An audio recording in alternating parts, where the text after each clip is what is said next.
सुभान अल्लाह, जज़ाकल्लाह। और बहुत ही खूबसूरत अंदाज कारी मोहम्मद सानी का सूरह अहज़ाब की चंद आयतों की तिलावत कुरान पाक समात कर रहे थे नाजरीन इस वक्त हम। और आज जो है 26वां रोज़ा और आज 27वीं शब भी होगी। तो आज हम बात करेंगे एक ख़ास मौजू पे, और जैसे रोज़ाना की बुनियाद पे एक नया और ख़ास मौजू लेकर आते हैं। आज भी इंतहाई असर हाजिर का अहम मौजू है और उसके ऊपर बात होगी। और साथ ही आज रात को आप 27 रमज़ानुल मुबारक की जो 27वीं शब है उसकी खसूसी ट्रांसमिशन भी देखेंगे। ये मतलब ये जो इफ्तार ट्रांसमिशन है, रमज़ान ट्रांसमिशन, इसका आज इख्तिताम नहीं होगा मगरिब पे। मगरिब के थोड़े बाद वक्फे के बाद आप ये देखेंगे। मतलब हम दुआ से यहाँ से अभी आज चले तो जाएंगे साइड से, लेकिन वापस हम रात को दोबारा यहीं से कंटिन्यू करेंगे। और फिर जो खसूसी ट्रांसमिशन होती है अपनी ताक रात की और 27वीं शब की, वो भी आज चलेगी। तो आज आप उसको देखना मत भूलिएगा।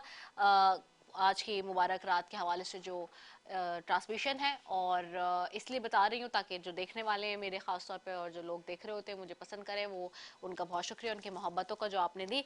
आज के मौजू पे आ जाए, उसके ऊपर भी बात करेंगे। तो गदागरी के हवाले से आज बात होगी। गदागरी यानी कि मांगना। और आप देख रहे हैं जगह जगह पे आपको लोग मिलते मांगने वाले, भिखारी जो सारे। और पिछले दिनों एक वीडियो हमने देखी, हम उस कल परसों तरसों भी इस पे बात कर रहे थे उलमा कराम के साथ। एक वीडियो मैंने देखी जिसमें एक लड़की है, लड़की की एज कोई लगभग 30 बरस के करीब है, 25 से 30 बरस के करीब।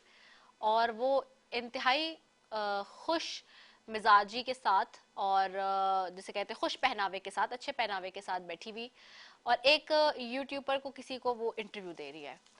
उस इंटरव्यू में मैं ये बताती है कि मैं भीख मांगती थी और मैंने भीख मांगने का काम आज से कोई पता नहीं 4 साल पहले 5 साल पहले शुरू किया। और मैं भीख मांगते मांगते लोगों ने मेरी मदद करना शुरू करी, और भीख देते देते मैंने इतनी भीख जमा कर ली कि 4 साल में या 5 साल के अरसे में इस वक्त मैं पाकिस्तान जो है वो वापस आई हूँ दूसरे मुल्क से सफ़र करके, और यहाँ पे विज़िट के तौर पे, क्योंकि मैं अब जो रहती हूँ वो मलेशिया में रहती हूँ और वहाँ पे मेरे 2 होटल है, वहाँ पे मेरा अपना घर है। तो भीख के पैसों से मैंने ये सब वहाँ बनाया है, और अब मैंने भीख मांगना छोड़ दिया है। लेकिन चूंकि मैंने भीख के पैसों से वहाँ ये सब कुछ बनाया है, तो उसके बाद जो है अब मैं यहाँ पाकिस्तान में आना जाना फ्रिक्वेंटली कर रही हूँ कि मेरे पास अब इतना पैसा है, मैं अब इतनी अमीर हो चुकी हूँ भीख के पैसों से। फिर बता रही हूँ, भीख के पैसों से मैं इतनी अमीर हो चुकी हूँ कि मैं इस वक्त पूरी दुनिया में कहीं भी जाऊँ वो आना जाना घूमना फिरना कर सकती हूँ। कुरान और इस्लाम क्या कहता है इस हवाले से? इस्लाम सख्त मना करता है कि आप गदागरी को या गदागर को पैसे ना दें किसी भी तौर से। चाहे आप किसी भी किस्म की उसकी मदद करने के लिए जा रहे हैं, तो वो मदद आपकी या वो पैसा आपका ज़ाया हो जाएगा। अगर आप ये समझ रहे हैं कि आपको उसका कोई सवाब मिलेगा या उसकी आपको कोई उसकी नेकी मिल जाएगी, तो वो नेकी आपकी ज़ाया हो जाएगी, वो सवाब आपका ज़ाया हो जाएगा। क्योंकि जो भिखारी शख्स या जो गदागरी करने वाला गदागर शख्स है, वो अपनी असल हालत छुपा के झूठ बोल के एक काम कर रहा है। गदागरी एक झूठ पे मबनी पेशा है। ये भी एक पेशा है जो कि झूठ पर मबनी है, जो धोखे पर मबनी है, जो 2 नंबरी पर मबनी है। और अगर वो ये काम कर रहा है कोई, तो यकीनी तौर पे वो इसका गुनहगार है। और अगर आप उसको उसके झूठ पे वो पैसा दे देंगे तो आप भी गुनहगार होंगे। इसलिए इस्लाम में गदागरी का कॉन्सेप्ट नहीं मिलता। इस्लाम सख्ती से मना करता है। इस्लाम में है ज़कात दीजिए, फितरा दीजिए, गरीबों को, मिस्कीनों को, रिश्तेदारों को, पड़ोसियों को मदद कीजिए, बिल्कुल इस नियत के साथ कि आपका माल साफ हो, लेकिन गदागरों को पैसे ना दीजिए। अच्छा, दुनिया की अब बात करते हैं। दुनिया में पाकिस्तान का शुमार सबसे ज्यादा इस वक्त खैरात देने वाले ममालिक में होता है। ये खैरात मुख्तलिफ सूरतों में दी जाती है, और इस वक्त जो सूरत हाल है गदागरी की, वो इतनी बढ़ती हुई अहम वजह है कि गलत तरीके से खैरात दे रहे हैं लोग, गलत तरीके से।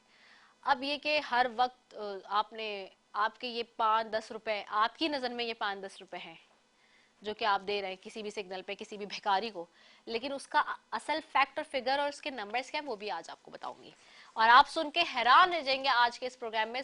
आपने देखते रहना, आज का प्रोग्राम बहुत ज़बरदस्त है, पूरी मालूमात पर आज का प्रोग्राम जो है बेस करेगा। आपको पता चलेगा कि हो क्या रहा है और किस तरह से आपके पैसे, आपकी जेब से कितना पैसा जा रहा है इस भीख की मद में पूरे पाकिस्तान में।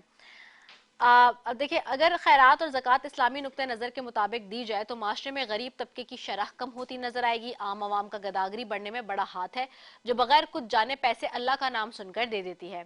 गलियों, बाजारों, शॉपिंग मॉल्स और चौराहों में गदागर मर्द, खवातीन, बच्चे नए रूप इख्तियार करे हाथ फैलाए हुए नजर आते हैं। 65% गदागर काम करने के काबिल होते हैं, लेकिन उन्होंने गदागरी को अपना जो है ये पेशा रखा होता है। मुकद्दस महीनों में गदागरों का ये सीजन उरूज पर आ जाता है। एक जुमला था, मेहनत में अजमत, बचपन में पढ़ा था, और जब ये पढ़ा बचपन में तो उस वक्त ही से एक जहन में दिमाग आई, में एक बात आई, जहन में दिमाग में एक बात आई, और फिर इस बात का अंदाजा हुआ कि वाकई मेहनत में तो अजमत होती है, और अल्लाह ने ये बार बार रखा है कि आप अपने हाथ से, अच्छे क्यों, नबी पाक सल्लल्लाहु अलैहि वसल्लम की बेतहाशा मिसालें मिलती हैं। क्यों क्यों गुलामों को आज़ाद करने का कॉन्सेप्ट रखा, क्यों नबी पाक सल्लल्लाहु अलैहि वसल्लम ने अपनी बेटी, अपनी शहजादी को जो है कोई नौकर नहीं दिया उनके जहेज में, क्यों, इसी वजह से कि ये जो आपकी मतलब गुलामी वगैरह या इस तरह के जो कॉन्सेप्ट है उससे बचा जाता, और हर इंसान को ये पता होता है कि मेहनत में अजमत है, अपने हाथ से काम करने में अजमत है, यानी कि कोई भी आप काम करें XYZ वो अपने हाथ से करें। इसी तरह जो गदागरों की अभी मैंने बात की, ये रूप बदल के, झूठा रूप बदल के, झूठ बोल के, धोखा दे के, फरेबी रूप धार के ये आपसे भीख मांगते हैं और आप जो है इनको भीख दे देते हैं। इसकी क्या हकीकतें हैं, इस पर मजीद भी आज बात करेंगे, बड़ी तफसीलन बात करेंगे। अच्छा, इस सेगमेंट में चूंकि आपको पता है मुझे जाना होता है एक वक्फे पे, और वो वक्फा होता है जी कराची की आवाज़ या चीखुटा कराची हमारा बाहर लगा हुआ होता है, और साइमा और एनी बड़े बेहतरीन अंदाज में बाहर जाती है, और वो उन्होंने भी काफ़ी, दोनों ने बड़े बड़े एक्सेस, ख़ासतौर पे साइमा बड़े जो है वो लोगों को बेनकाब भी करती हैं। इसी तरह के एक गदागरी का प्रोग्राम हमने भी किया था कि वो फ़कीरनी बन के बाहर गई और देखा उन्होंने कि किस तरह का ये नेक्सेस है। तो इस किस्म के हम बहुत सारे जो ग्रोह हैं उनको एक्सपोज भी कर चुके हैं, बहुत बुरी तरीके से उनको एक्सपोज कर चुके हैं, और हम इसके ऊपर बहुत सारे अपने आउटडोर्स प्रोग्राम भी कर चुके हैं, और इन दिनों भी हमारे बहुत सारे प्रोग्राम चल रहे हैं, तो अभी हम उसकी तरफ भी जाएंगे। लेकिन जाने से पहले जी इस ट्रांसमिशन के स्पॉन्सर्स की बात कर लेते हैं। इस ट्रांसमिशन के स्पॉन्सर्स में शामिल है पेप्सी, ट्रांसमिशन को स्पॉन्सर किया शौकत खानम, ट्रांसमिशन के स्पॉन्सर्स में शामिल है Patel hospital, Rooh Afza, Nelson paints, Al Khidmat, GFS builders, Bombay light house, Rumi builders, Milan Engro, Pakola milk, Andaz canola active lifestyle and house of fashion by Aamir Ali. और जी अगर आज के मैं ब्यूटीफुल से अपने आउटफिट की बात करूं जो मैंने ज़ेब तन किया हुआ है जी, तो ये आउटफिट मुझे भेजा है जी ज़राफीस ने, एंड मेरी बहुत ही प्यारी सी डिज़ाइनर है जी, और ज़राफीस का www.zarafees.com के नाम से ऑनलाइन स्टोर है, वेबसाइट है, वहाँ जा सकते हैं, फेसबुक पे भी, इंस्टा पे भी इनका पेज है, और जाके ये ब्यूटीफुल से आउटफिट जो है वो अपने आप ऑर्डर कर सकते हैं, क्योंकि अब ईद करीब है, 2 से 3 रोज़ रह गए हैं, और अपने पसंद के जी आउटफिट कर सकते हैं। बहुत प्यारा आउटफिट आज का बनाया गया कि I am loving wearing it. तो यहाँ मैं एक वक्फे के ऊपर जा रही हूँ जी, और यहाँ से जब वापस आऊँगी वक्फे के बाद से तो यहीं से कंटिन्यू करेंगे ट्रांसमिशन के सिलसिले को। अस्सलाम वालेकुम व रहमतुल्लाहि व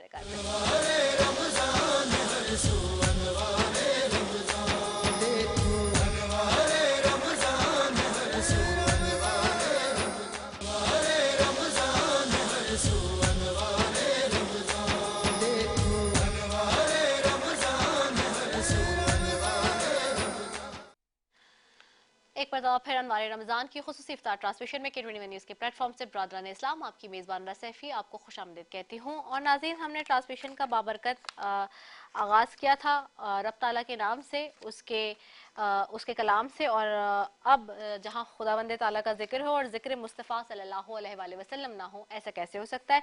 मेरे साथ नातख़्वा मौजूद है माहीन कुरैशी, उनकी तरफ भी जाऊँगी। अस्सलाम वालेकुम माहीन, कैसी हैं आप? वालेकुम अस्सलाम जी, अल्हम्दुलिल्लाह। आज कौन सा कलाम है जो तैयार करके लाए हो आप? जी, निगाह लुत्फ। चलो।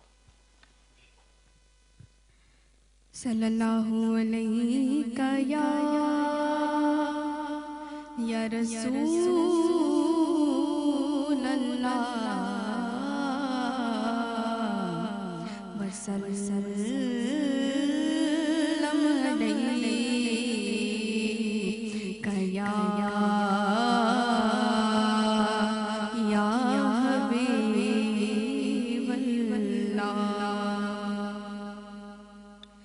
निगाहे लुत्फ के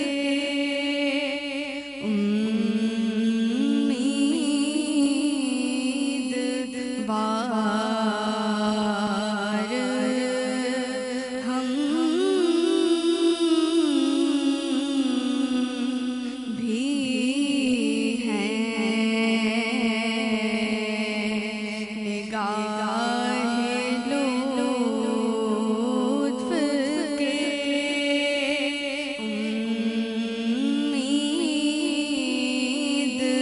उम्मीदवार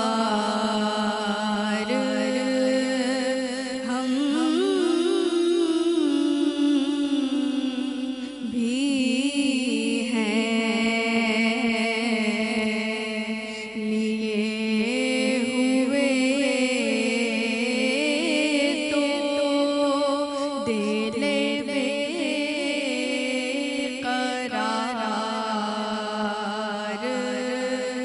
हम भी हैं। निगाहे लुत्फ के हमारे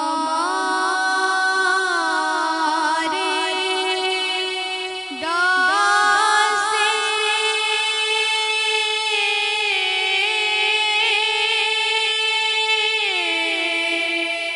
तमन्ना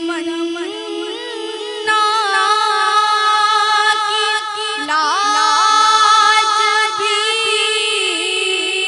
रखना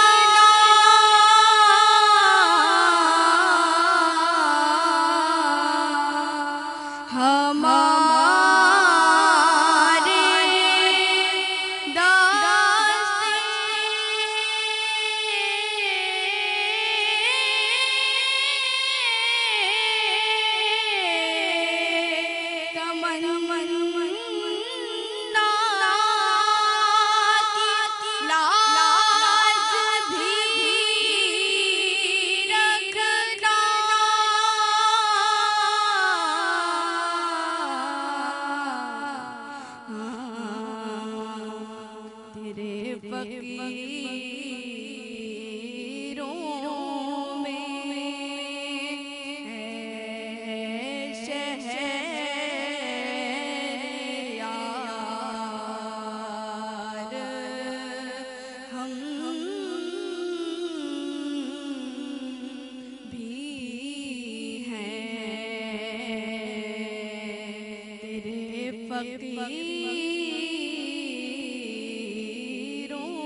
वाह सुभान अल्लाह माशाल्लाह, बहुत ही खूबसूरत कलाम पेश करने की सादत हासिल करेंगी। माहीन कुरैशी हमारे साथ मौजूद है। नाज़रीन आगे बढ़ते हैं अपने मौजू के ऊपर, और आज हम बात करें गदागरी के हवाले से।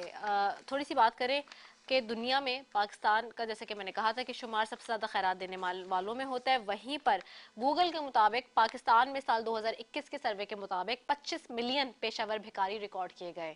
हाल ही में शाया होने वाली एक रिपोर्ट के मुताबिक बैरून मुल्क गिरफ्तार होने वाले भिखारियों में से 90% पाकिस्तान से आते हैं।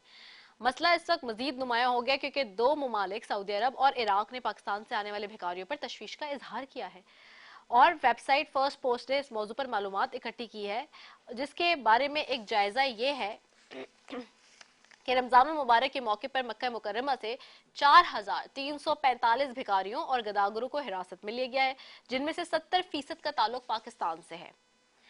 अब बड़ा ही अनफॉर्चुनेट मामला है, जैसे कि मैंने कहा कि आप के अगर चलते फिरते हाथ पैर हैं तो आपको इस बात के बारे में क्लियरली कहा गया है कि आप हलाल तरीके से कमाएं, यानी कि मेहनत करें, मजदूरी करें और हलाल करके उसको कमाएं, और जो भी आपको आमदनी हो उसको आप अपने ऊपर खर्च करें, अपने घर वालों के लिए वो माल खर्च करें, जैसे भी करें। लेकिन ये सख्ती से मना है कि किसी के आगे आप हाथ फैलाएं, सवाल करें और कहें कि जी मुझे पैसे दे दो। सख्ती से मना है। आप अपने काम में अपनी ईमानदारी के साथ, अपनी नौकरी पे, आप कोई बिजनेस करना चाहते हैं तिजारत करें, आप कोई नौकरी करना चाहते हैं नौकरी करें, किसी भी किस्म का काम, या तो अगर आपके पास कोई हुनर है उसके मुताबिक करें, आपके पास कोई तालीम है उसके मुताबिक करें, किसी भी लिहाज से आपके पास कोई भी चीज़ ऐसी है कि जिसको आप बरूकार ला के समझ सकते हैं कि आप उसके ऊपर काम करें और फिर आपको उसकी उजरत मिले या पैसा मिले, तो आप वो कर सकते हैं। लेकिन इस्लाम इस बारे में बहुत क्लियर और कैटेगोरिकल है कि आप किसी के आगे हाथ ना फैलाएं, आप किसी से मांगे नहीं। और भीख मांगना 2 नंबरी के साथ, धोखे के साथ, फ्रॉड के साथ, फरेब के साथ सबसे गलत है, सबसे गलत अमल है। क्योंकि अभी जैसे कि मैंने बताया कि भिखारियों की तादाद इतनी है, और अब क्या, जैसे मैंने आगाज में एक मिसाल दी कि एक लड़की की कि वो भीख मांगनी थी, और क्या इसी तरह से सिर्फ ये नहीं, अभी कुछ दिन पहले हम एक और वीडियो देख रहे थे सोशल मीडिया पे कि एक भिखारी है जो कि अपने पैसों को गिनने के लिए, मतलब जब उसका जो भी काम वो कर रहा है भीख मांग रहा है, यानी कि जब रात का वक्त हो गया कोई 11-12 बजे, या जब भी उसका वो समझता है कि मैं कर लिया अपनी भीख मांगने का जो भी सारा काम है पूरे दिन का, तो रात को बैठ के वो अपनी बोरी में, और दिखा रहे थे पूरे सोशल मीडिया पे वो वीडियो वायरल हुई, जिसके अंदर ठीक ठाक पैसा था, ठीक ठाक नोटों की गड्डियां थी और पूरी बोरी थी, और वो बैठ के गिन रहा था अपने पैसे। इसी तरह कितनी सारी वीडियोस और कितने सारे हमें हालात ऐसे मिलते हैं, वाकयात कि एक गाड़ी आ रही है कोई बहुत अच्छी शानदार सी, और उसमें जो है लोग भर के लोगों को बिठाया है, और वो छोड़ दिया गया उनको किसी न किसी सिग्नल पे, किसी न किसी एरिया में, और फिर वो वहां से भीख मांगते हैं, और रात को फिर एक गाड़ी आती है और उन सबको बिठा के लेके चले जाती है। ये भी हो रहा है। इसी तरह से एक और वाकया, अभी हालिया दिनों में एक ड्रामा बना, जियो का था, हम का था मुझे याद नहीं है, लेकिन एक निजी टीवी चैनल का एक ड्रामा, जिसके ऊपर दिखाया बाकायदा कि एक लड़की होती है, इसकी शादी जब हो रही होती है तो वो बहुत ही कोई अच्छे खाते पीते घराने, मतलब नजर अपेरेंटली नजर आ रहा होता है कि भाई जहाँ से रिश्ता आया है या जहाँ शादी करे लड़के वालों में, वो बहुत अच्छे खाते पीते खानदान से हैं, और उनके गाड़ियाँ हैं, जिनका बंगला है, पैसा है, सब कुछ नजर आता है। अच्छा, कारोबार उन्होंने कुछ मतलब बता दिया कि हमारा फला फला कारोबार है और हम ये करते हैं, और इस तरह से उन्होंने ज्यादा पूछगछ नहीं की लड़की वालों ने, और उन्होंने शादी कर दी अपनी लड़की। शुरू के 1-2 दिन जाहिर सी बात है उसका जो शौहर था वो और घर वाले जो है वो मतलब शौहर ने अपेरेंटली यही कहा कि वो उससे छुट्टी की हुई है ऑफिस से या जहाँ से भी, या कारोबार से या काम से, और वो उसके साथ रह रहा। तो जब 3-4 दिन गुजर गए यानी कि शादी के उसके, जब और सब लोग जो है फिर उसको नजर नहीं आने लगे, जब वो सुबह उठी नाश्ते पे के कहाँ है सब, और पता चला नौकरों से कि जी वो तो नौकर भी है घर में, यानी कि वो सब तो तैयार होके चले गए अपने कामों पे। तो उसने कहा अच्छा चलो ठीक है, सही है, गए होंगे अपने काम से। लेकिन उसको थोड़ी सी इसलिए तशवीश हुई कि पता चला कि घर की खवातीन भी नहीं है, सब गई हुई है। तो उससे पूछा वो कहाँ गई हुई है, तो कहा भाई वो भी फला बिजनेस में पार्टनर है, वो भी देखती हैं, कोई कुछ देख रहा है, कोई किसी डिपार्टमेंट में, कोई डिपार्टमेंट है।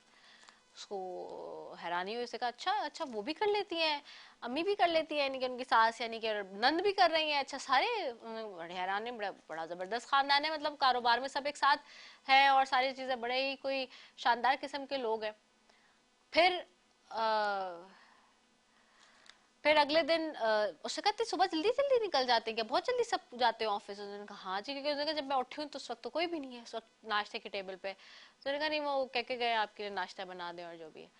उसके बाद उसे कहा अगली 1-2 दिन हो गए तो उसने सोचा कि, लड़की ने कहा कि अब मैं अगले दिन जो है चेक करूंगी, सुबह सब उठते हैं कहाँ जा रहे हैं कैसे तैयार होते हैं, तो मैं भी जल्दी सो जाती हूँ और सुबह जल्दी उठ जाऊंगी उनके साथ, ताकि मुझे पता चले कि क्या हो रहा है। जब वो उठी और उसने देखा कि लोग किस तरह से भेस बदल रहे हैं, कपड़े बदल रहे हैं और अपना मेकअप वेकअप करके, क्योंकि बकायदा मेकअप किया हुआ होता है, बकायदा भेस बदला हुआ होता है करके, और अपना कोई हाथ वाथ तोड़ के, और ये भी झूठा हाथ भी झूठा तोड़ा हुआ होता है या टांग भी झूठी तोड़ी होती है, नकली लगाई हुई होती है सारी चीजें।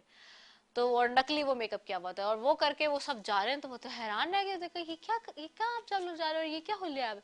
उन्होंने कहा हमारा यही बीवी कारोबार है, भीख मांगना, अन्नानी मतलब काम। तो अब आप सोचिए कि एक दो शख्स नहीं, पूरी पूरी फैमिली भी इन्वॉल्व होती है समटाइम्स, पूरा पूरा खानदान इस काम में लगा हुआ होता है, इस गलत काम में, इस नाजायज काम में, इस हराम काम में।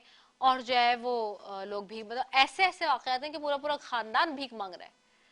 तो ये एक लत है, जैसे कहते हैं ना नशे की लत लग जाती है, सिगरेट की लत लग जाती है, किसी को शीशा पीने की लत लग जाती है, किसी को कोई और किस्म की कोई जुआ खेलने की लत लग जाती है। तो इसी तरह से ये भी एक लत है जो कि लग गई, गदागरी भी एक बुराई है जो कि लग गई।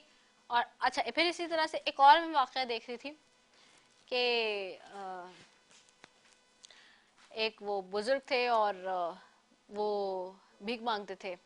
तो एक दिन जहाँ वो भीख मांगते थे जिस एरिया में, वहां पे लोगों ने कहा कि यार जरा आप देखते हैं कि ये कहाँ जाते हैं रात को, किधर बेचारे, और ये वो ज़ईफ हैं, पता नहीं इनका घर भी है नहीं, इनके लिए कुछ करते हैं वो। तो जब उनका पीछा किया तो वो जिस घर पे गए तो वो बड़ा आलीशान था जहाँ वो अंदर एंटर हुए। तो उन्होंने उनको पूछा कि आप तो भीख मांगते हैं फला जगह पे सड़क पे, और ये आप इस घर में क्या कर रहे हैं? तो उनका ये मेरा घर है। तो उनका फिर आप भीख क्यों मांग रहे हैं जब ये आपका इतना आलीशान बंगला है, घर है? तो कहने लगे क्योंकि मुझे भीख मांगने की आदत हो गई है, और मैं मतलब मुझे आदत होगी, मुझे जैसे वही वाली बात कि किसी को इससे शराब की या जुए की या सिगरेट पीने की जो है लत लग जाती है, ऐसे उनको आदत, तो कहते हैं मुझे आदत है भीख मांगनी। हाँ ये है, सब कुछ है, लेकिन बस मैं भीख ना मांग कर रहा हूँ तो मुझे मजा नहीं आता। तो इस किस्म के अस्तगफिरुल्लाह, अल्लाह से तौबा करके मतलब वाकयात और मामलात है जिनको देख के, जिनको सुन के इंसान के रोंगटे खड़े हो जाते हैं और इंसान कहता है ये क्या है। तो अल्लाह ताला से एक तो दुआ भी करते रहें कि अल्लाह ताला इस किस्म की बुराइयों से सबको, तमाम मुसलमानों को महफूज रखे, हिफाजत में रखे, कभी हमारे जहन दिल दिमाग में कोई इस किस्म की बात ना आए, क्योंकि मांगना बहुत बुरी चीज़ है। गदागरी का इस्लाम में कोई कॉन्सेप्ट नहीं है। आपने किसी की मदद करनी है, ज़कात के थ्रू दे सकते हैं, आपने अपना माल साफ करना है, ज़कात के थ्रू कर सकते हैं, फितराना, और वो भी देख के जिस पे लगे। ज़कात का मैं बार बार बता रही हूँ, ज़कात देते वक्त ज़कात लेने वाले को भी पता होना चाहिए कि हाँ मैं इसका अहल हूँ, और देने वाले को भी पता होना चाहिए कि उसका अहल है, तो ज़कात का मामला आपका सही होगा, वरना बहुत पकड़ है इस पे भी, बहुत। तो इस पे भी बात करेंगे नाज़रीन गदागरी के हवाले से, और आज 27वीं शब है, इस पे भी की जाएगी। तो और लोग एतकाफ में भी बैठे हुए अपने, और अब 2 से 3 रोज़ बाद लोग एतकाफ से निकलेंगे जैसे शवाल का चांद नजर आएगा। तो एतकाफ के दिन भी चल रहे हैं, ताक रातें भी चल रही हैं, बहुत मुबारक रातें हैं। जितना आप अल्लाह ताला से गिड़गिड़ा के अपनी इबादत और रियाजतों और अपनी जो जितनी इबादतें उनको तेज़ तरीन करेंगे, उतना ही ज़्यादा आपके लिए अच्छा है।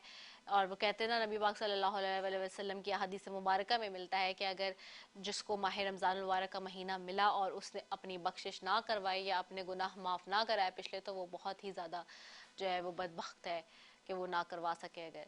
तो ये बात हमारे पास है, ये बहुत मुबारक महीना है, इसके वसीले से हम अपनी तमाम गुनाहों को, तमाम तर बुराइयों को अल्लाह ताला से दुआ करके यही कहते हैं कि वो हमें माफ़ करे। वो गफूर रहीम है, हमें माफ़ करने वाला है, और हमसे जाने अनजाने में जो गलतियाँ उनको उनकी तौबा करें, रब ताला माफ़ करने वाला है। तो इसी के साथ जी ब्रेक पे जाना है, मैंने शेफ इंतजार कर रहे हैं बहुत देर से, उनकी तरफ जाना है। और आपका खवातीन का जो देरीना मसला है कि झटपट क्या बनाना है 15-20 मिनट में, और खवातीन चाहते हैं जल्दी जल्दी कुछ बनाए ताकि अफ्तारी में उनका मसला हल हो, तो वो शेफ बताएंगे। तो शेफ की तरफ जाऊंगी, ओवर टू यू शेफ। उसके बाद यहीं से वापस आते हैं। अस्सलाम वालेकुम वरहमतुल्लाहि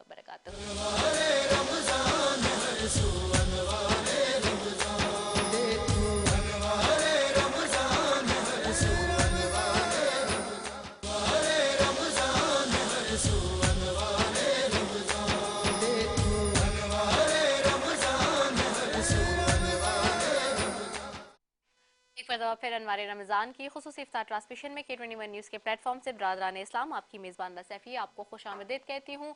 और नाजरीन, आज 27वीं शब भी है, 26वां रोज़ा है। आज की शब 27वीं शब लग जाएगी और हम अब 3 या 4 रोज़ों की दूरी पर हैं कि ये माह मुबारक का महीना हमसे अलविदा ले रहा है। लेकिन अलविदा जहाँ ले रहा है, वहीं साथ ही साथ हम मुख्तलिफ मौज़ूआत पे बात कर रहे हैं।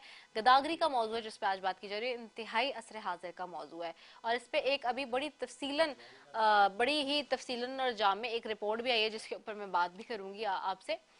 लेकिन आगे बढ़ेंगे और आगे बढ़ते बढ़ते जी ट्रांसमिशन के स्पॉन्सर्स की भी बात करेंगे। ट्रांसमिशन के स्पॉन्सर्स में शामिल है पेप्सी, शौकत खानम, रू अफ़ज़ा। ट्रांसमिशन के स्पॉन्सर्स में शामिल है GFS builders, Rumi builders, Milan Engro. इसके साथ साथ जी ट्रांसमिशन के स्पॉन्सर्स में शामिल हैं Nelson paints, Al Khidmat, GFS builders, Bombay light, Rumi builders, Milan Engro, Pakola milk, Andaz canola, active lifestyle, house of fashion by Aamir Ali transmission के स्पॉन्सर्स में शामिल हैं। इसके अलावा आज के आउटफिट की बात करेंगे। आज का आउटफिट हमें स्पॉन्सर किया है ज़रा ऑफिस ने, तो thank you so very much. आगे बढ़ूंगी। इस सेगमेंट में आपको बताया हमारे साथ उलमाए कराम, मेहमान, नाथुआ यहाँ पर मौजूद होते हैं।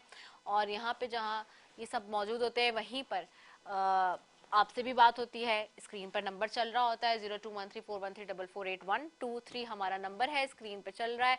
और आप हमारे साथ शामिल हो सकते हैं, लाइव कॉल्स कर सकते हैं और हमसे बात कर सकते हैं। साथ ही जी मेरे साथ यहाँ पे रोज़ाना की तरह मुफ्ती राना साजिद महमूद साहब मौजूद हैं, इस्तांबुल से आए हैं, उनको भी खुश आमदीद कहेंगे साइड पे। और आज मेरे साथ यहाँ पे नाथुआ मौजूद हैं, अमान कुरैशी, उनको भी खुश आमदीद कहेंगे साइड पे।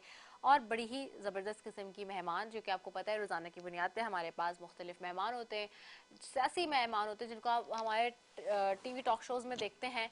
लेकिन इस सेट पे हम उन्हें ज़रा अलग अंदाज में उनसे बात करते हैं। और रमज़ान मुबारक में का महीना ऐसा है कि वो भी अपनी मसरूफियत से टाइम निकाल के ख़ास तौर पे आपसे बात करने के लिए हमारे सेट पे मौजूद होते हैं।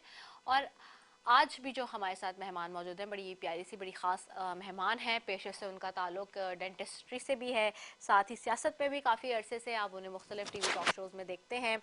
बड़ी ज़बरदस्त किस्म की बात करती हैं, डिफेंड करती हैं पार्टी को भी, और सियासी मंजरनामे पे भी बहुत अच्छी उनकी निगाह होती है।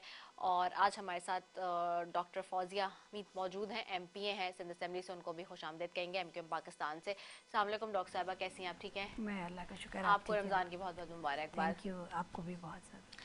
तो आज हम बात करेंगे नाज़रीन, लेकिन अब आगे बढ़ूं और गदागरी के हवाले से बात करने से पहले कुछ फैक्ट्स एंड फिगर्स हैं, उसके ऊपर बात करना चाहूँगी। और उस पर आपको एक जामे रिपोर्ट है यानी कि वो बताना चाहूँगी।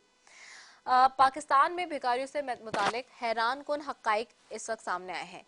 24 मैंने 2021 की तो बात की थी, 2022 की भी की, अब थोड़ी सी आगे की बात कर लेते हैं। इस वक्त अगर बात करें इस साल यानी कि 24 करोड़ से ज़ायद आबादी वाले मुल्क में 3 करोड़ 80 लाख भिखारी हैं। यानी कि अभी ये बताया जा रहा है, रीसेंट डेवलपमेंट जो हुई है, रीसेंट जो रिसर्च हुई है उसके मुताबिक ये बता रहे हैं कि 3 करोड़ 80 लाख यानी कि तकरीबन 4 करोड़ भिखारी पाकिस्तान में इस वक्त मौजूद हैं, जिसमें से 12% मर्द हैं, 55% खवातीन हैं, 27% बच्चे हैं और बकाया 6% सफ़ेद पोश मजबूर अफराद शामिल हैं।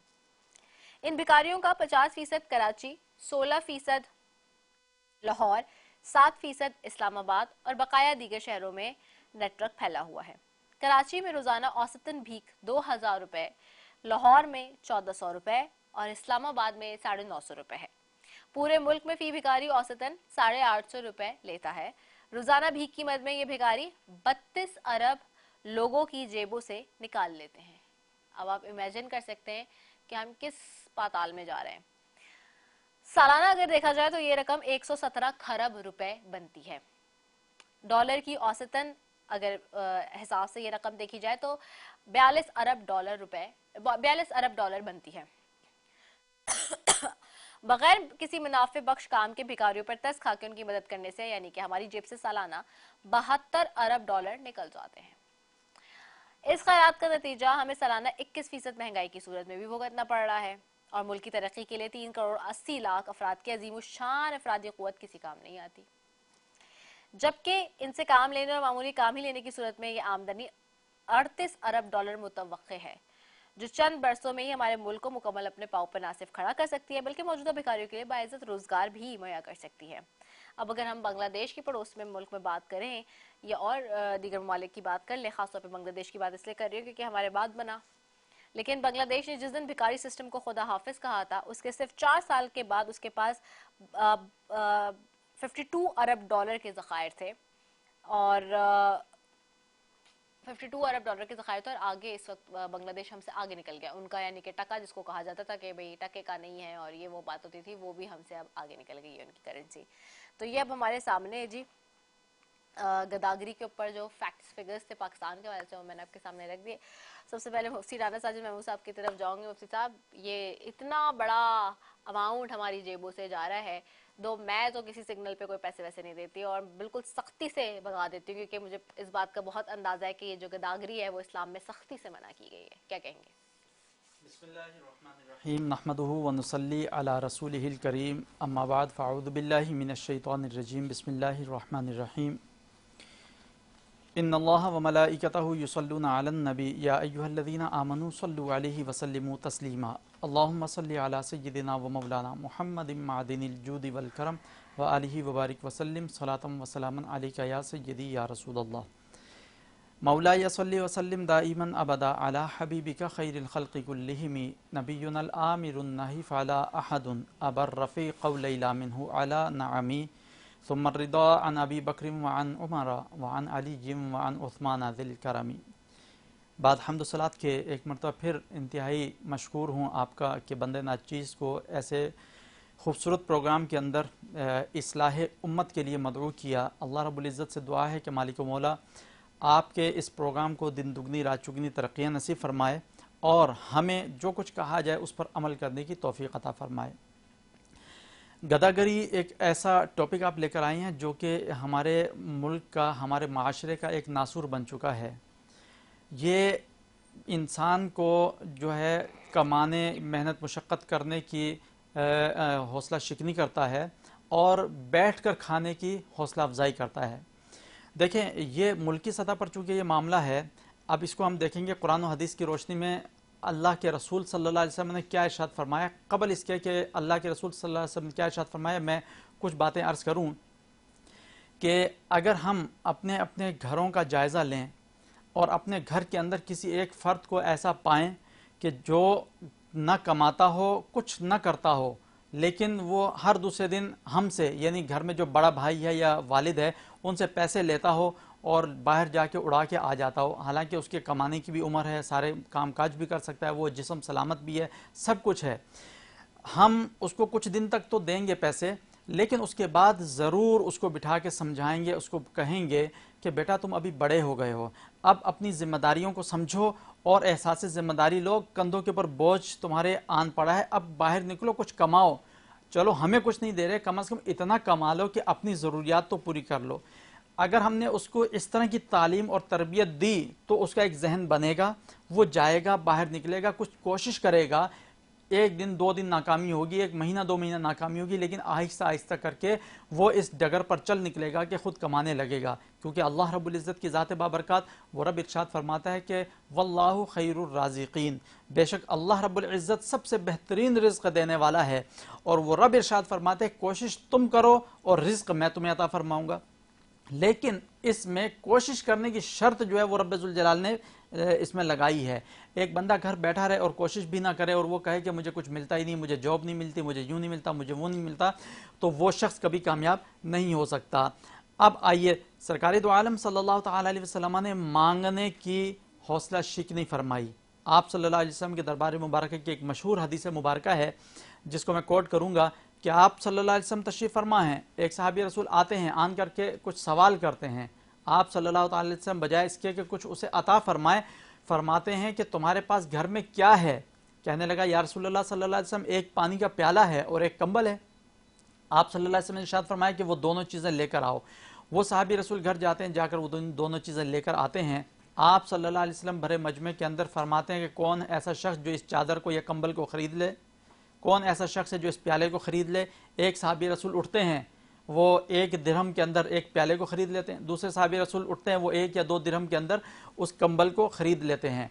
जो पैसे उससे आते हैं, आप सल्लल्लाहु अलैहि वसल्लम उस सहाबी रसूल को जिसका वो कंबल और प्याला था, उसे इरशाद फरमाते कि जाओ बाज़ार से एक दस्ता ख़रीद कर लेकर आओ, एक कुल्हाड़ी और एक उसका दस्ता, ये दोनों चीज़ें ख़रीद के मेरे पास लेकर आओ। 1 दिरहम उसको दिया, वो बाज़ार से जाकर ये दोनों चीज़ें ख़रीद कर सरकार दो आलम सल्लल्लाहु अलैहि वसल्लम की बारगाह में ले आया। आप सल्लल्लाहु अलैहि वसल्लम ने अपने दस्ते मुबारक से उस दस्ते को कुल्हाड़ी के अंदर ठोक के उस सहाबी रसूल को अता फरमा दिया और फरमाया जाओ जंगल में जाकर लकड़ियाँ काटो, लकड़ियाँ काट कर बाज़ार में ले जाकर इसे फ़रोख्त करो और उससे जो आमदनी हासिल हो उससे अपने घर वालों का, बीवी बच्चों का पेट पालो। ये सरकार दो आलम सल्लल्लाहु अलैहि वसल्लम ता क़याम क़यामत उम्मत के लिए मशाल राह हैं, उसवा हसना आप सल्लल्लाहु ताला अलैहि वसल्लम का, कि वो ये तालीम फरमा रहे हैं कि उसको तरगीब इरशाद फरमाए कि जाओ कमाओ और घर वालों को पेट पूजा करो, उनका जो है कमाने का ज़रिया बनो। वो सहाबी रसूल जाते हैं, जान करके ये सारे मामलात करते हैं। कुछ ही दिनों के बाद दोबारा लौटते हैं सरकार दो आलम सल्लल्लाहु अलैहि वसल्लम की बारगाह में। आप सल्लल्लाहु ताला अलैहि वसल्लम उससे उसका हाल दरियाफ्त फरमाते हैं। वो अर्ज़ करता है या रसूल अल्लाह सल्लल्लाहु अलैहि वसल्लम अल्हम्दुलिल्लाह मेरे घर के हालात अब बहुत अच्छे हो गए। ये चीज़ जो मैंने बयान की, अब मुल्की माशरे को देख लीजिए, जो एक घर की मैंने मिसाल दी, अब अगर मुल्की सतह पर इसको देखा जाए तो हमारे जो हुक्मरान हैं वो हमारे मुल्क के सरबराह हैं, उन्हें इस तरह के मामलात इख्तियार करने चाहिए कि अवाम को बजाय इसके कि बैठ के खिलाने की तरगीब दें, वो अवामुन्नास को कमाने की तरफ लगाएं। ये जो अभी आपने बात की ना कि टके टके का मामला, हमारा पड़ोसी मुल्क जो है उन्होंने अपनी अवाम को कमाने की तरफ लगाया। मैं एक बांग्लादेश की मशहूर, बिल्कुल आपने सही कहा मुफ्ती साहब, यहीं से जारी रखेंगे कतकलाई माफी। आपकी इजाज़त से एक ब्रेक मैंने लेना है, बिल्कुल एक छोटे से वक्फे पे जा रहे हैं नाज़रीन, इसके बाद वापस आ रहे हैं। अस्सलाम वालेकुम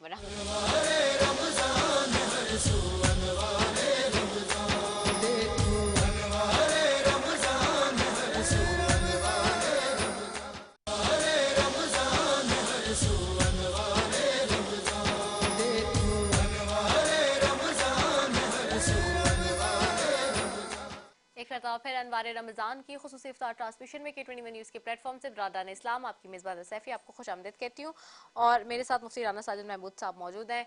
मुफ्ती साहब आप गुफ्तगू मुकम्मल कर लीजिए। मैं अर्ज़ कर रहा था कि घर के अंदर अगर कोई फ़र्द काम ना करे तो हम उसकी जहन साजी करते हैं और उसको कहते हैं कि ये काम काज की तरफ जाए, ये घर के सरबराह का काम होता है। इसी तरह जो मुल्क का सरबराह है उसकी भी ये कोशिश और काविश होनी चाहिए कि मुल्क के अंदर बेरोज़गारी का ख़ात्मा करे और मुल्क के अंदर जितने बेरोज़गार अफराद हैं उनको रोज़गार मुहैया करने के लिए अहम तरीन इक़दामात हंगामी बुनियादों पर करे। ये जब बेरोज़गारी की शरह में इजाफ़ा होगा तो हमें ये जो जगह जगह सिग्नल के ऊपर गदागर नज़र आते हैं इनकी भरमार होगी। याद रखिएगा ये जो सिग्नल्स पर दाएं बाएं जो इस तरह के गदागर, पेशावर गदागर जिनको कहते हैं, जिनकी आदत ही मांग कर खाना और कमाना है, इनको अगर पकड़ धकड़ करके इनके घरों को भी भेज दें, एक दिन भेजेंगे फिर दूसरे दिन फिर आ जाएंगे, या जेलों में डालें दोबारा फिर ये निकल के फिर यही काम करेंगे क्योंकि ये आदत से मजबूर हो गए। जब तक कौम की इस्लाह, कौम की जहन साजी नहीं होगी, मुल्क का सरबराही तौर पर यानी मुल्क की सतह पर इस तरह के इक़दामात नहीं उठाएगा कि आवाम को रोज़गार ज़्यादा से ज़्यादा मुहैया किया जाए, उस वक्त तक इसकी हौसला शिकनी नहीं होगी। याद रखिएगा, मैं इसी प्रोग्राम की वसातत से ये बात कहूँगा कि हमने बेशुमार प्रोग्राम ऐसे हुकूमती सतह पर जारी किए हुए हैं जो हमें गदागरी की हौसला अफजाई की तरफ माइल करता है, हौसला शिकनी नहीं, हौसला अफजाई। अब इसमें मिसाल के तौर पर घर बैठे आपके अकाउंट के अंदर पैसे आ रहे हैं, घर बैठे आपको रकम मिल रही है बगैर कुछ कमाए, बगैर कुछ किए। यही जो आपका फंड है, इस फंड को आप अच्छे अंदाज में यूटिलाइज कर सकते हैं पड़ोसी ममालिक को देखकर कि उन्होंने इंडस्ट्रीज़ कायम की, उस इंडस्ट्रीज़ के अंदर लोगों को हुनर सिखाए, हुनर सिखाने के बाद उनको छोटे छोटे स्मॉल बिजनेस उनको बना कर दिए, और आज वो यही काम करने के बाद, और ये काम सरकार दो आलम सल्लल्लाहु अलैहि वसल्लम ने जो हदीस मुबारक में जो साहबी रसूल की हमें मिलती है उस पर अमल करके उन्होंने किया, तो आज वो हमसे ऊपर हो गए हैं, टका हमसे ऊपर हो गया, रुपए की कदर नीचे हो गई। तो याद रखिएगा, जब तक इसको बुनियाद से लेकर सही नहीं करेंगे उस वक्त तक ये मामला दुरुस्त नहीं होगा। बिल्कुल ऐसा ही है। अभी आपने जिक्र किया कि ये गदागर, जितने भी पेशावर गदागर हैं उसमें आपने परसेंटेज वगैरह बताई कि 6% वो लोग हैं कि जो ज़रूरतमंद वाकई सफ़ेद पोश हैं। देखिए, मैं ये कहूँगा इस प्रोग्राम की वसातत से, सफ़ेद पोश जो लोग हैं जो वाकई ज़रूरतमंद है उन्हें हम गदागरी की फहरिस्त में नहीं लेकर आएंगे। वजह उसकी ये है कि वो गदागर नहीं है, वो वाकई ज़रूरतमंद हैं। ये गदागरी जो पेशा वर्ग गदागर हैं उन लोगों ने उनका हक भी खा लिया है, उनका हक भी मार लिया है। मतलब इतने पेशा वर्ग गदागर मार्केट के अंदर आ गए हैं, अब सही और गलत की तमीज़ करना हमारे लिए बहुत मुश्किल हो गया है। हम अगर किसी को देना भी चाहते हैं, जो ज़रूरतमंद है वो बेचारा अपने मुंह से भी नहीं बोल रहा, लेकिन जो ज़रूरतमंद नहीं है, पेशा वर्ग गदागर है, वो आगे बढ़ के इस तरह आपके सामने रोएगा, गाएगा, आप कहेंगे इससे ज़्यादा ज़रूरतमंद तो इस दुनिया में है ही नहीं कोई। और मैं ये भी अर्ज़ करता चलूँ कि ये जो पेशावर गदागर हैं, अगर आप इनके बैकग्राउंड को देखें, इनकी झुग्गियों में जाकर देखें, इनके पीछे आप चले जाएं, ये बहुत बड़े मालदार होते हैं, बहुत ज़्यादा इनके पास पैसा होता है, आगाज में इस पे पूरी बैंक मिसालें अकाउंट्स बताई। इनके होते हैं। बिल्कुल। बिल्कुल। और ये बात ढकी छुपी नहीं है। मैं ये अर्ज़ करूँ कि आज से तकरीबन 8 साल पुरानी बात है कि मैंने एक टीवी प्रोग्राम के अंदर ये देखा कि कुछ गदागर गिरोह का कैमरा मैन ने ताक़ुब किया। ये अपने कराची की बात कर रहा हूँ। ये हमारे यहाँ भी एक प्रोग्राम ऐसा हुआ है, साइमा कमल ने किया है जी, जो बाहर तो उससे आपको अंदाज़ा हो गया होगा। ताक़ुब करके जब वो उस घर पर पहुंचते हैं तो पता चला कि इतना बड़ा बंगला और कोठी जिसके अंदर वो गदागर रहते हैं, उनसे जब कहा गया कि भाई आपको पता है आपके वालिद साहब क्या काम करते हैं, वो कहते हैं हाँ मुझे पता है। कहते हैं क्या काम करते हैं? कहते हैं वही भीख मांगते हैं। तो कहा आपको शर्म नहीं आती भीख मांगते हुए? कहा कि भाई हमारी जद्दी पुश्ती, ये हमारा बिजनेस है, हमारा काम है, हमने ये मांग मांग कर ही तो ये करोला गाड़ियाँ और ये बंगले हमने बनाए हैं। लिहाजा जब तक हुकूमती सतह पर इन चीज़ों का सद्देबाब नहीं होगा, हौसला शिकनी नहीं होगी, ये इसी तरह पनपता रहेगा मामला। बिल्कुल, बहुत खूबसूरत बात। और नाज़रीन, वाकई इस्लाम से पहले बाज़ मज़ाहिब में मजहबी लोगों के लिए कस्बे माश की इजाज़त नहीं थी, और उनका गुज़र औकात इसी तरह होता था कि वो लोगों के सामने दस्ते सवाल दराज करें। इस्लाम ने अव्वल रोज से ही कस्बे माश को ज़रूरी करार दिया है। कुरान ने कहा है कि अल्लाह की बंदगी से फारग होने के बाद कस्बे माश की कोशिश करनी चाहिए, और माल को फजल इलाही से ताबीर किया है। सूरह जुम्मा की आयत का तर्जुमा है, रसूल अकरम सल्लल्लाहु अलैहि वसल्लम ने खुद तिजारत फरमाई। हज़रत अबू बकर रज़ी ताला अन्हु, हज़रत उमर रज़ी ताला अन्हु, हज़रत उस्मान रज़ी ताला अन्हु और अकाबिर सहाबा रज़ी ताला अन्हु ने तिजारत की। हज़रत अली और बहुत से सहाबा ने मेहनत व मजदूरी करके अपनी ज़रूरियात पूरी करी और तलाश रिज़्क़ की तहसीन फरमाई गई। तो ये इस्लाम ने तवक्कुल की तालीम ज़रूर दी है, लेकिन लोगों ने जो बेअमली और फ़राइज़ से पहलू तही को तवक्कुल का नाम दे रखा है, इसकी इस्लाह भी फरमाई है। इस्लाम ने बताया कि तवक्कुल ये नहीं कि इसबाब दुनिया को तर्क कर दिया जाए, बल्कि तवक्कुल इसबाब को इख्तियार करने के बाद नताइज को अल्लाह पे छोड़ देने का नाम है। इसलिए कस्बे माश तवक्कुल के मुनाफी नहीं, गदागरी पैदा ही इसलिए होती है कि इंसान कस्बे माश की तगोदौ से दिल चुराने लगे। उसके सदेबाब के लिए अब सल्लल्लाहु अलैहि वसल्लम ने एक तरफ कस्बे माश की अहमियत को वाज़े फरमाकर गदागरी के असल सबब को ख़त्म करना चाहा, तो दूसरी तरफ गदागरी की मजम्मत फरमाई और इससे सख्ती से मना किया गया है। तो जिस जिसकी मजम्मत की गई हो नबी पाक सल्लल्लाहु अलैहि वसल्लम की अपनी ज़ुबान से, तो आप बताइए कि फिर उसको हम किस तरह से कह सकते हैं कि वो ठीक हो सकती है। तो इस पर भी मजीद बात करते हैं। मेरे साथ यहाँ मेहमान भी मौजूद है, उनकी तरफ भी जाएंगे और ज़रा उनसे भी अच्छी अच्छी प्यारी प्यारी बातें करते हैं। डॉक्टर फौजिया, हम देख रहे हैं कि इस साल तो रमज़ान मुबारक के महीने में ही हुकूमतें भी बनी हैं और सियासत बहुत ज़्यादा इस वक्त बिज़ी हुए में सारे लोग। सेनेट का इलेक्शन, फिर MP MNAs बनने के लिए हल्फ उठाना, सारी तक दौड़ लगी रही। आप माशाल्लाह से पेशे के एतबार से डेंटिस्ट भी हैं और सियासत भी काफ़ी अरसे से कर रही हैं, फिर एक मदर भी हैं, एक वाइफ भी हैं। घर को किस तरह से मैनेज करती हैं इन सारी चीज़ों के साथ साथ? आउज़ुबिल्लाहि मिनश्शैतानिर्रजीम, बिस्मिल्लाहिर्रहमानिर्रहीम।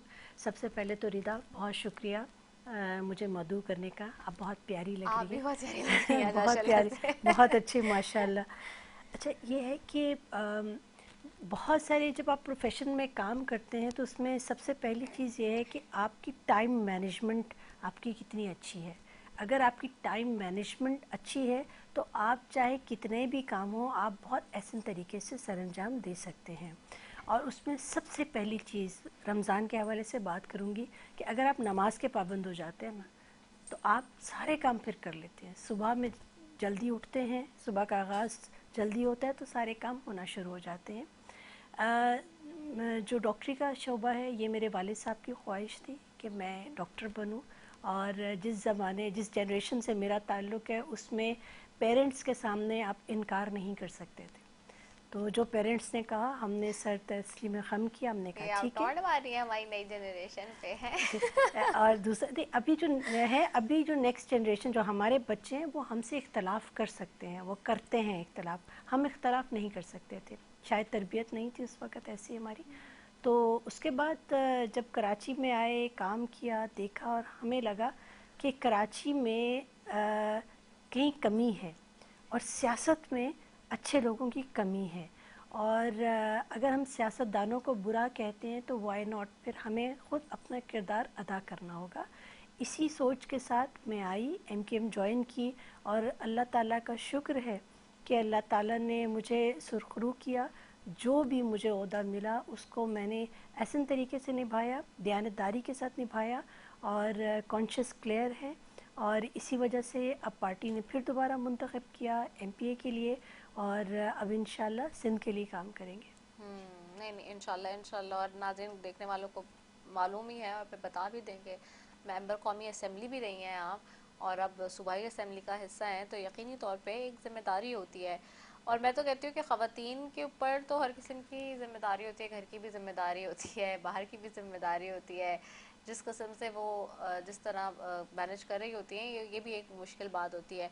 डिसिप्लिन लाना और इन सब चीज़ों को मैनेज करना, ये मैनेजमेंट मैं चाहूँगी कि हमारी जो यंग जनरेशन है, ख़ास तौर पे डॉक्टर फौजिया, और जो लोग सियासत में आना चाहते हैं, या फिर वैसे भी क्योंकि अब हम बात करें ना गदागरी की भी आज, तो हम ये देखते हैं कि लोगों में काहली, काम चोरी, और ये बहुत ज़्यादा है, बहुत ही ज़्यादा। तो बस लोग ये समझते हैं कि किसी तरह शॉर्टकट से पैसा आ जाए, या बस आज हम गए तो आज ही हमारी जो है ना नौकरी लग जाए 50,000 रुपए की, आज ही हमारी नौकरी लग जाए लाख रुपए की, और हमें सब कुछ हो जाए। ऐसे नहीं हो सकता। हमने भी आज से, जब मैंने 12 साल पहले इसमें अपना इस फील्ड में, इस प्रोफेशन में कदम रखा, तो उस वक्त जो हमारी पहली तनख्वाह थी या पहली सैलरी थी, वो मुझे आज भी याद है।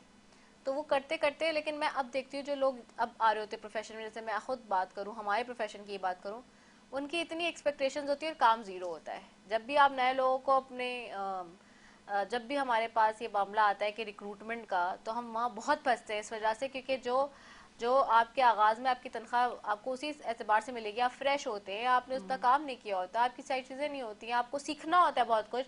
लेकिन एक तो मैंने ये भी लोगों में कि वो लोग ये कहते हैं कि नहीं जी हमने तो सिखाया है, बस हम आ गए, हमें तो जैसे सब पता है, और हमें हमारी पहले दिन ही लग जाए लाख रुपए, नौकरी भी लग जाए, गाड़ी भी मिल जाए, सब कुछ मिल जाए हमें। तो ये इस तरह से नहीं होता। तो आपको कुछ मुश्किलात है, कुछ परेशानियां हैं, कुछ आपके तजर्बे हैं जो सीख के आप आगे जाते हैं। देखिए रिदा, एक चीज़ मैं आपको बताऊं, शॉर्टकट कहीं भी नहीं है। किसी भी शोबे की अगर आप बात करें, तो जब तक आप पहली सीढ़ी पे नहीं चढ़ेंगे, आप दूसरी या तीसरी सीढ़ी पे कैसे जा सकते हैं। जो लोग ये सोचते हैं कि हम शॉर्टकट से चले जाएंगे, वो फिर जाके अटक जाते हैं। हम लोगों के दौर में भी जब हम मेडिकल कॉलेज में पढ़ रहे थे, कुछ सिफारिशी भी आ जाते हैं ना वहाँ, तो वो सिफारिशी first year, second year maximum, उसके बाद वो अटक जाते हैं, फिर वो आगे नहीं जा सकते। तो जो मेहनत करता है उसको, उसकी मदद, अल्लाह ताला की भी मदद आती है और वो काम करता है। जहाँ तक ख़वातीन के हवाले से आपने बात की है, बिल्कुल ख़वातीन चाहे किसी भी शोबे में हैं, उनको चैलेंजेस का सामना करना पड़ता है, और ख़ास तौर पे अगर कोई ख़ातून सियासत में है तो वो बहुत सारी चीज़ों से गुज़र के आती है। अगर हम असेंबली के सेशन की बात करें, तो जितनी मेहनत ख़वातीन पार्लियामेंटेरियंस करती हैं, लेजिस्लेशन में खास तौर पे मैंने बिल्कुल लेजिस्लेशन हो जाए, क्वेश्चन आंसर्स हो जाए, रेजोल्यूशंस हो जाए, कॉलिंग अटेंशन, ख़वातीन का ग्राफ सबसे ऊपर होता है। लेकिन जब बात आती है सीट्स देने की, तो उनके लिए सिर्फ रिज़र्व सीट्स होती हैं। आपके चैनल के तवज्जो से मैं ये बात ज़रूर कहूँगी कि वो ख़वातीन जो कि 5 साल अपना टेन्योर कंप्लीट करती हैं रिज़र्व सीट पे, अगली दफ़ा अगले टेन्योर में उनको जनरल सीट से कॉन्टेस्ट कराया जाए, जो कि 5% कोटा है। तो वो जो 5% कोटा पे ख़वातीन को कॉन्टेस्ट कराते हैं, वो उन सीट से मेक श्योर किया जाए कि उन सीट से कॉन्टेस्ट कराया जाए जो कि विनिंग सीट्स हैं। हमारे यहाँ भी जो हमारे मर्द हजरात हैं वो 5% के 10% ख़वातीन को दे देते हैं, लेकिन उन जगहों से जहाँ से जीतने के कोई चांस नहीं होते। कोई उम्मीद तो नहीं होती इसकी वजह से हम ख़वातीन जो हैं वो डिस्करेज होती हैं और बहुत मेहनत करके आती हैं। और अगर इस तरह की बातें होंगी तो फिर हमारी जो नई जनरेशन है वो नहीं आएगी इस शोबे की तरफ। और ऑलरेडी आपने ये देखा कि आपका ब्रेन ड्रेन हो रहा है, आपके जो नौजवान हैं वो बाहर जा रहे हैं। बिल्कुल ऐसे तो ही है। हमें उनको इनकरेज करना चाहिए, पाकिस्तान में उनको मौके मुहैया करें ताकि वो यहाँ आके अपने मुल्क को सर्व तो अभी करें। आपने कहा ना खवातीन कॉन्टेस्ट, और मैं लिटरली मेरे लिए वो खवातीन बड़ी मैं कहूँगी कि आइडियल हैं एक तरीके से, जो कंटेस्ट कर कर भी आती है, क्योंकि एक बात है कि बहुत मुश्किल काम होता है, इट्स नॉट इजी। अब जरताज गुल को देख लें आप, वो अपने हलके से जीत कर आती हैं, कंटेस्ट करती हैं, वो रिजर्व सीट पे नहीं आई। इसी तरह से क्या नाम है PMLN की जो डस्का से जीती थी नौशीन इफ्तिखार, वो वहाँ से जीत कर आई थी हल्के से। तो इसी तरह बहुत सारी ऐसी खवातीन हैं जिनके अगर मैं नाम लूँ जो खास तौर पे जनरल सीट्स पे कॉन्टेस्ट कर रही होती है, वहाँ से लड़कर आती हैं। शाजिया मरी हैं, तो बहुत सारी, हाँ नफीसा शाह है, बिल्कुल बिल्कुल आपने सही कहा। बहुत सारे ऐसी खवातीन हैं जो कि अपने उससे हल्के से लड़कर आती हैं, और बड़ा चैलेंजिंग होता है क्योंकि आज भी हम ये देखते हैं कि मेल डोमिनेंट सोसाइटी है एक तरीके की, और ये हर खातून ये बात करती है, यहाँ पे जो भी आते हैं वो ये कहते हैं कि जी मेल डोमिनेंट सोसाइटी है। तो ऐसी मेल डोमिनेंट सोसाइटी में लोगों को जो है वो अपनी बात से मुतमईन करना और लोगों को सेटिस्फाई करके और उनका वो एतमाद लेना, वोट लेना, इट्स नॉट दैट इजी। खासतौर पे पाकिस्तान जैसे मुल्क में, चलो कोई और मुल्क होना तो चलो समझ भी आता है कि आसानी है, लेकिन पाकिस्तान में it's very challenging, very very आप यहाँ डॉक्टरी के शोबे में आप देख लीजिए, हाँ। कि डॉक्टरी के शोबे में भी वो मेल्स जो हैं वो उन्होंने अपनी एक मोनोपोली बनाई हुई है और वो कहीं भी ख़वातीन को आगे आने नहीं देते। आप देखिए कि तमाम मेडिकल कॉलेजेस में कितनी ख़वातीन है जो कि हेड ऑफ़ द डिपार्टमेंट है एज़ कम्पेयर टू मेल्स। तो ख़वातीन को नहीं आने देते, और उनके जहन में आज भी ये बात है कि ख़ातून जो है उसका काम तो सिर्फ रोटी है बनाना है और किचन में काम करना है। हालांकि ऐसा नहीं है। पाकिस्तान की टॉप जगहों पे ख़वातीन इतनी कॉम्पिटेंट हैं, वो बैठी हैं, लेकिन उनको हेड नहीं बनाया जाता।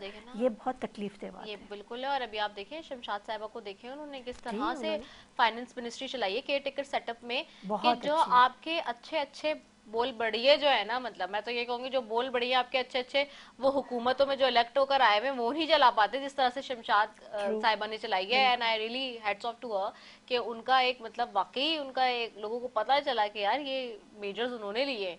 तो बीइंग अ वुमेन उन्होंने बहुत अच्छा काम किया है। और इस तरह से देयर लॉट ऑफ पीपल जिनकी अगर हम बात करें, मिसालें दें, तो मतलब ख़वातीन का बड़ा किरदार है, लेकिन वो अनफॉर्चुनेटली वही बात है कि उसको रियलाइज़ करने में और उसको इम्प्लीमेंट और उसको इन्फोर्स कराने में हमारा क्या हाथ है, कितना हाथ है, ये हमें देखना है। गुफ्तगू का सिलसिला आपके साथ भी जारी रहेगा। अमान कुरैशी नातखा हमारे साथ मौजूद है, अमान की तरफ जाऊँगी। अस्सलाम वालेकुम अमान, कैसे हैं आप?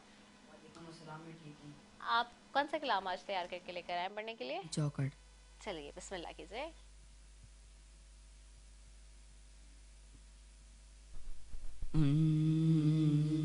चौखट पे जबी जिसने झुकाई होगी उसकी किस्मत पे फिदा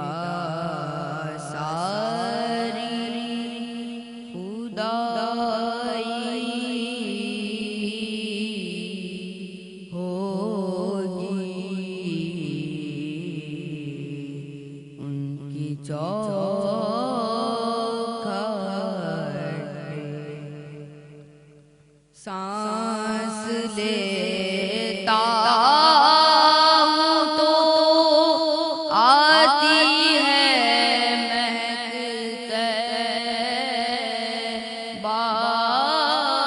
की। सांस लेता हूँ तो आती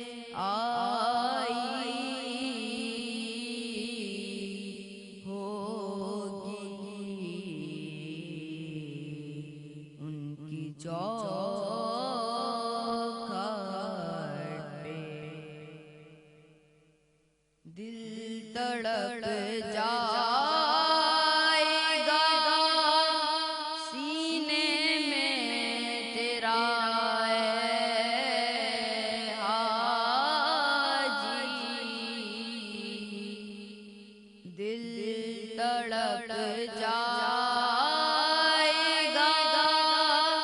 सीने में तेरा है हाजी,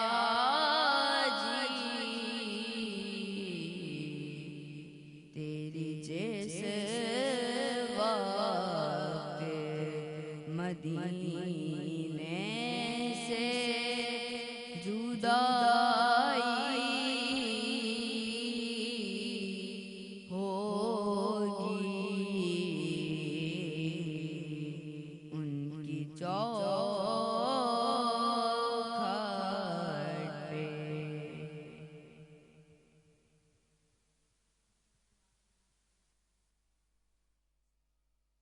के साथ हासिल कर रहे थे अमान कुरैशी। और नाजरीन, यहाँ मैंने एक वक्फे पे भी जाना है, एक वक्फे पे जाऊंगी, इसके बाद वापस आ रही हूँ। अस्सलाम वालेकुम रहमतुल्लाहि व बरकातुहू।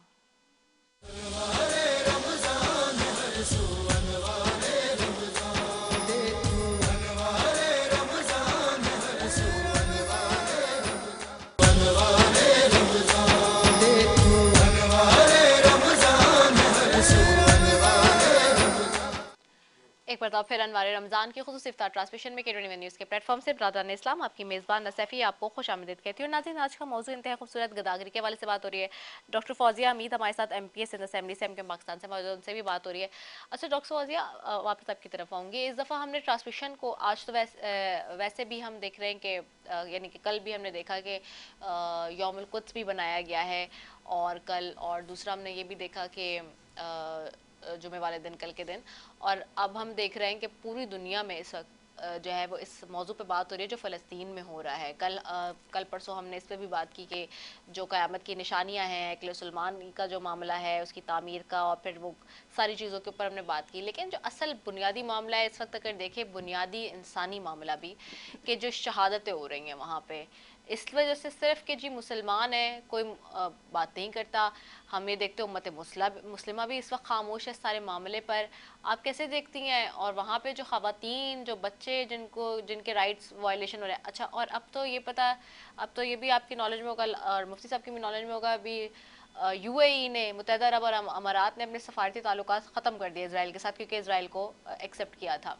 तो ये जो सारी डेवलपमेंट हुई है कल जो बनी है, उसके बाद आज ये पता चला है कि जी उन्होंने बिल्कुल सारी चीज़ें क्लोज़ कर दी और वापस से जो है वो रिवर्ट बैक हो गए हैं। और होना भी चाहिए था, क्योंकि बहुत ज़्यादा तनकीद का सामना था इस वक्त। उम्मत मुस्लिमा को जितनी ज़्यादा बैशिंग मिल रही है वो हमारे सामने है। तो इस मुबारक महीने में एक खुशी की बात तो मिली है कि जी कुछ अकल आ गई है और वो बैकआउट हो गए मुस्लिम कंट्रीज़ जो इसराइल को तस्लीम करने जा रही थी। क्या कहेंगी? विदा, इंतहाई तकलीफ़ दे ये टॉपिक है, और मेरी आंखें अश्कबार हो जाती हैं जब मैं ये टॉपिक इस पे बात करना चाहती हूँ, क्योंकि आप देखिए कि हम भी बच्चों वाले हैं, और वहाँ जिस तरह से जितना जुल्म हो रहा है, आप एक लम्हे के लिए मज़हब को साइड पे कर दें, वो इंसान है, और आपने इतना जुल्म कर दिया, जुल्म की इंतहा कर दी, और मुस्लिम ममालिक इतने कमज़ोर हो गए हैं कि वो बात करने को तैयार नहीं है, वो स्टैंड लेने को तैयार नहीं है।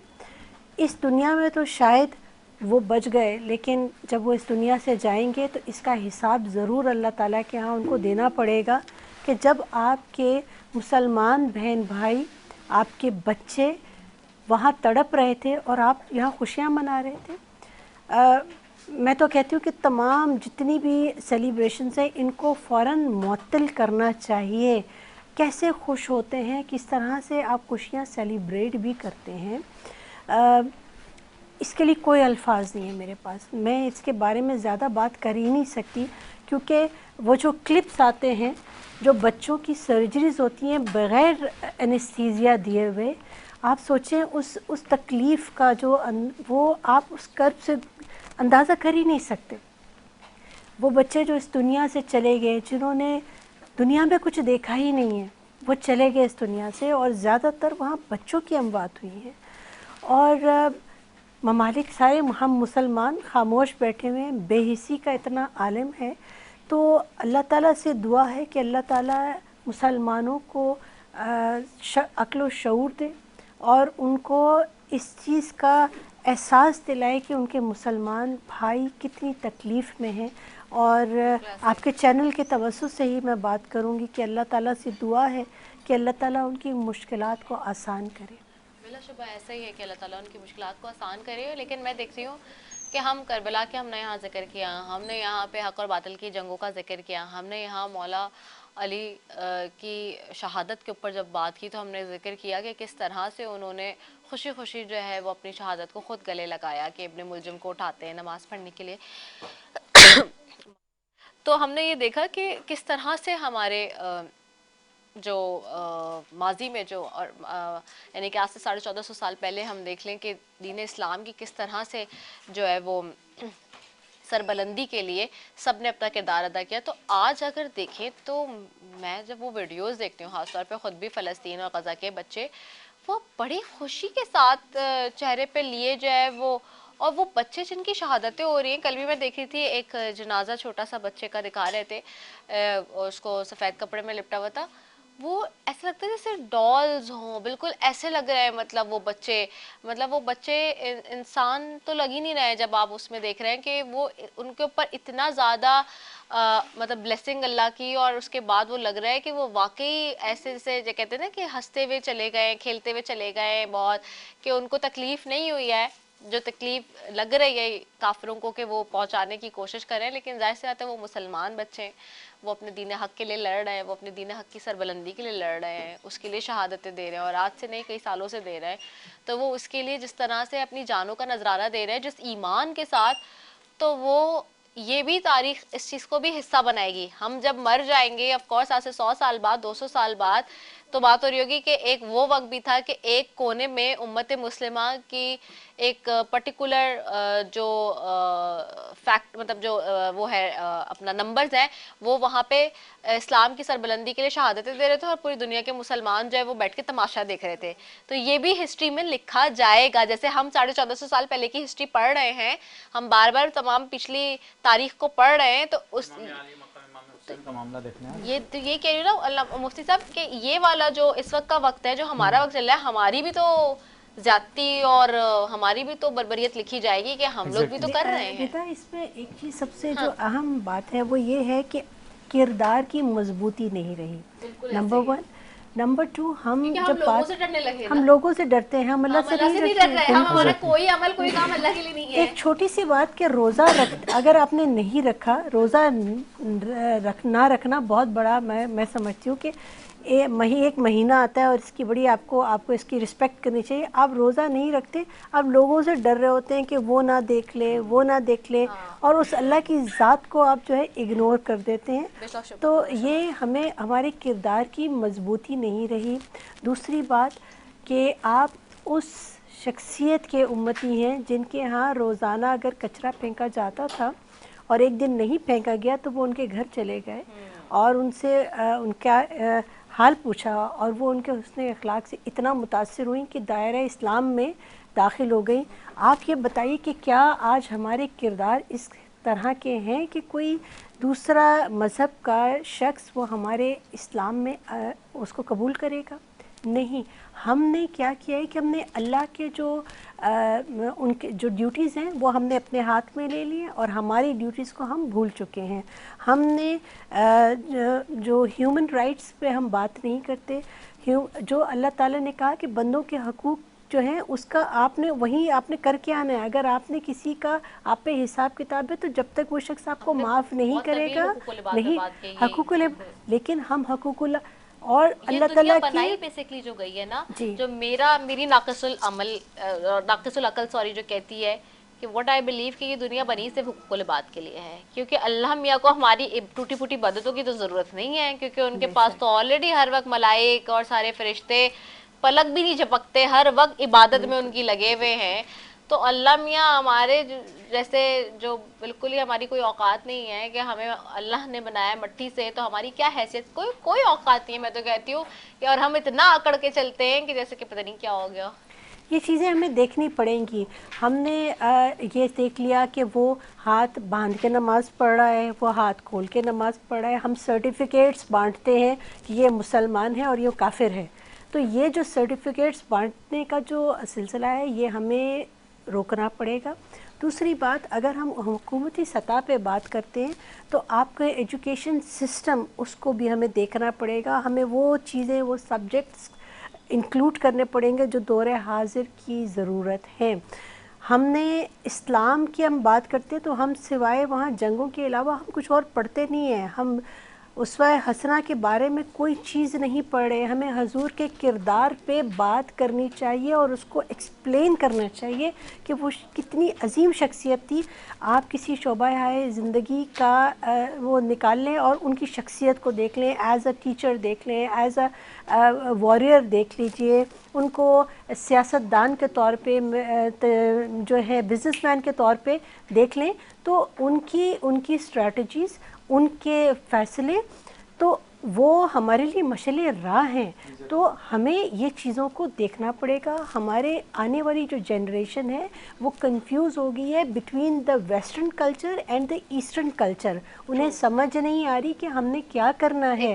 और इसकी वजह से वो एक गलत ही राह पे निकल गए, वो गलत कॉन्सेप्ट्स बन रहे हैं, गलत चीजें बन रही हैं, बिल्कुल, और ऐसी ऐसी बातें हो रही हैं जिसकी कोई इंतहा नहीं है। अच्छा, और फिर मैं ये समझती हूँ वेस्ट की जो हम बात करते हैं, हम मैं अगेन फिर मैं कहूँगी भाई नाक़िसुल अक़ल के मुताबिक वेस्ट तो हमारे इस्लाम के मुताबिक चल रहा है हर मामले में, हर मामले में, चाहे वो इनफरादी किसी की कोई हैसियत। अब आप देखिए हमारे माशरे में, कल हम बात करें तलाक के मौजू पे, हमने बहुत जामे गुफ्तगू की, यहाँ सारे मकतबा फ़िक्र के उलमाए कराम मौजूद थे, मुफ्ती साहब भी यहाँ मौजूद थे कल, और हमने इस पर बात की। तो हम, आप ये देखिए कि हमारे यहाँ वो जो दूसरी शादी के ऊपर जब हम बात कर रहे थे कि कोई शख्स अगर दूसरी शादी कर ले तो उसकी पहली बीवी है, उसके बच्चे उसका जीना हराम कर देते हैं या उसको प्रेशर में दिया हुआ ये वो।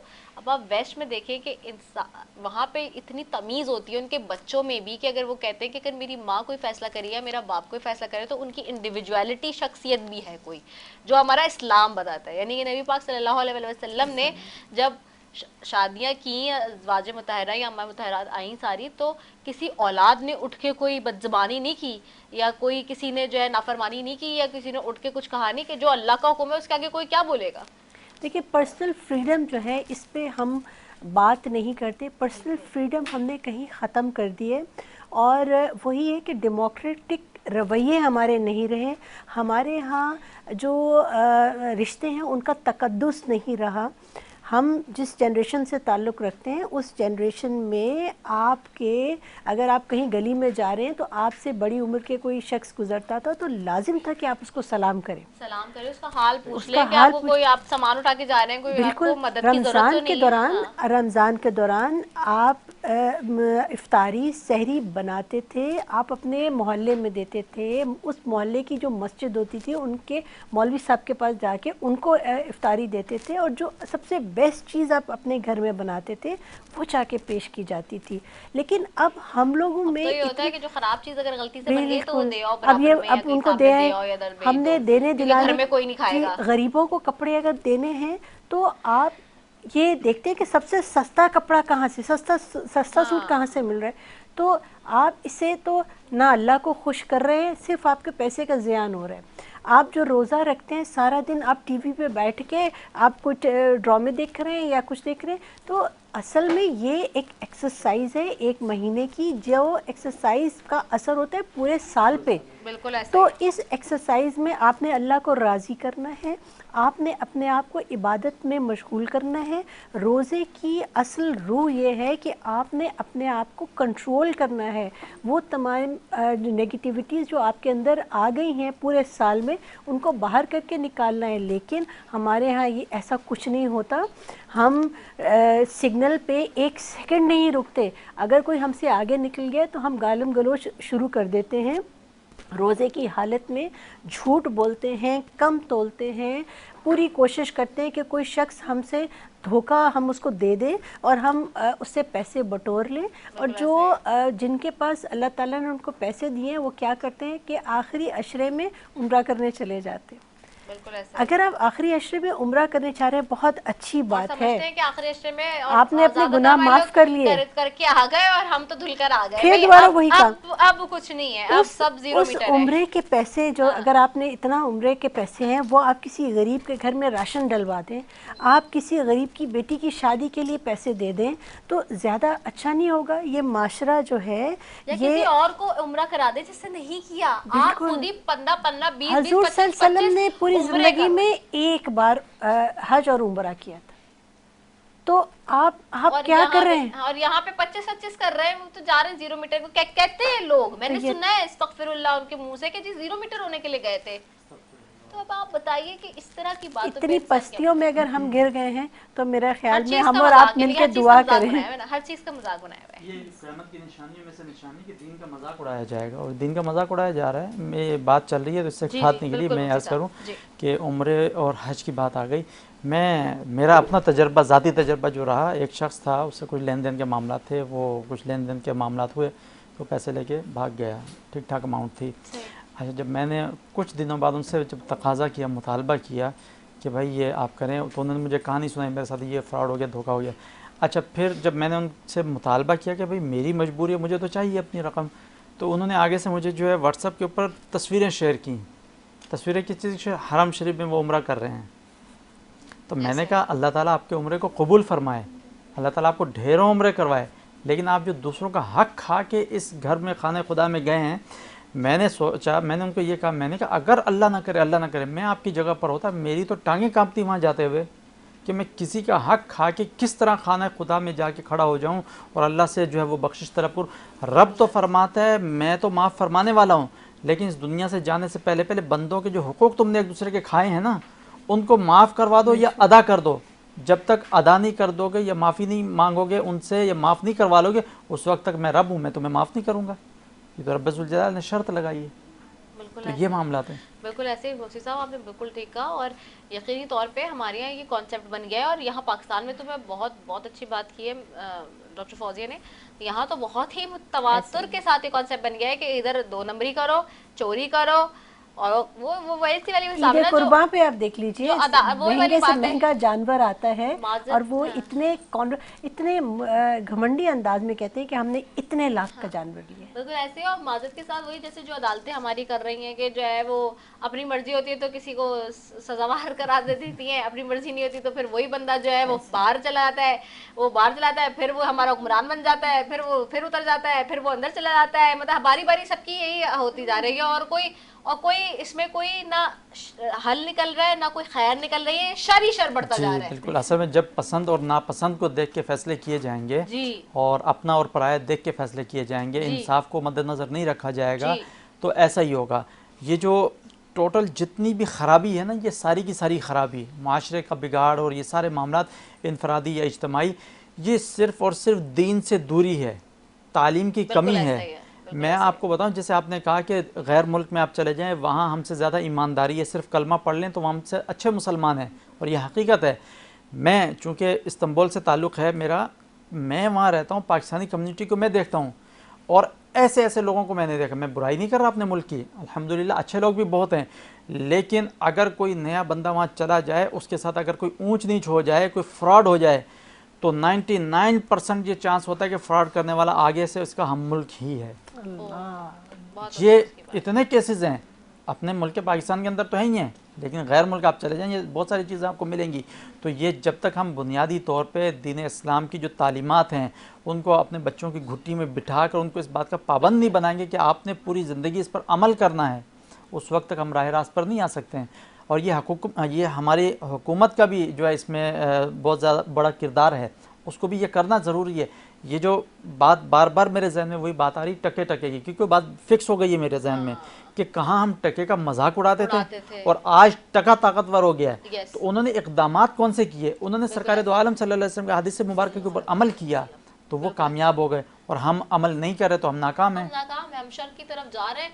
और मैं इस बात में बड़े क्रेडिट देती हूँ, भी आपने कहा ना घुट्टी में पिला देने चाहिए, मैं अपने माँ बाप को बड़ी क्रेडिट देती हूँ इस बात पे कि मैंने अपने मेरे साथ जितने भी हमारे 90s के जो भी क्या कहते हैं दोस्त हैं बाप और कॉलेज यूनिवर्सिटी अभी यूनिवर्सिटी में कॉलेज में हमने जितने भी लोगों को मैंने अपने फ्रेंड्स वगैरह सबको देखा है तो मैं देखती हूँ कि बहुत ही अजीब माहौल है यानी कि लेकिन हमारे पेरेंट्स ने चूंकि रोक टोक की उन्होंने वो बताई बातें वो समझाया तो हम आज को अपनी लाइन पे लगे हुए सीधा कि अल्हम्दुलिल्लाह। अपने सीधे काम काम से जी, गए और ये बिल्कुल। वो कभी किसी गलत चीज में नहीं वरना ये कि ज्यादातर जो है जब हम अपने दोस्तों वगैरह को देखते हैं तो हम कहते हैं कि यार मतलब चूंकि हम भी तो यंग जनरेशन से इसी दौर की जबान से लेकिन हम में और उनमें जमीन आसमान का फर्क होता है क्योंकि वही वाली बात है कि माँ बाप ने नहीं देखा है या पूछा नहीं है या बताया नहीं है या अहमियत नहीं उजागर किया है अपनी मनमानियाँ तो की ये उन्होंने। अपना लेकिन ये कि जब हम अपनी बात करते हैं तो I feel very privilege in this कि हमारी मदर ने हमारे फादर ने भी बहुत शक्तियाँ की लेकिन इन मामलात पे ये कि चीज़ें बहुत ज़्यादा जो है उन्होंने की तो हम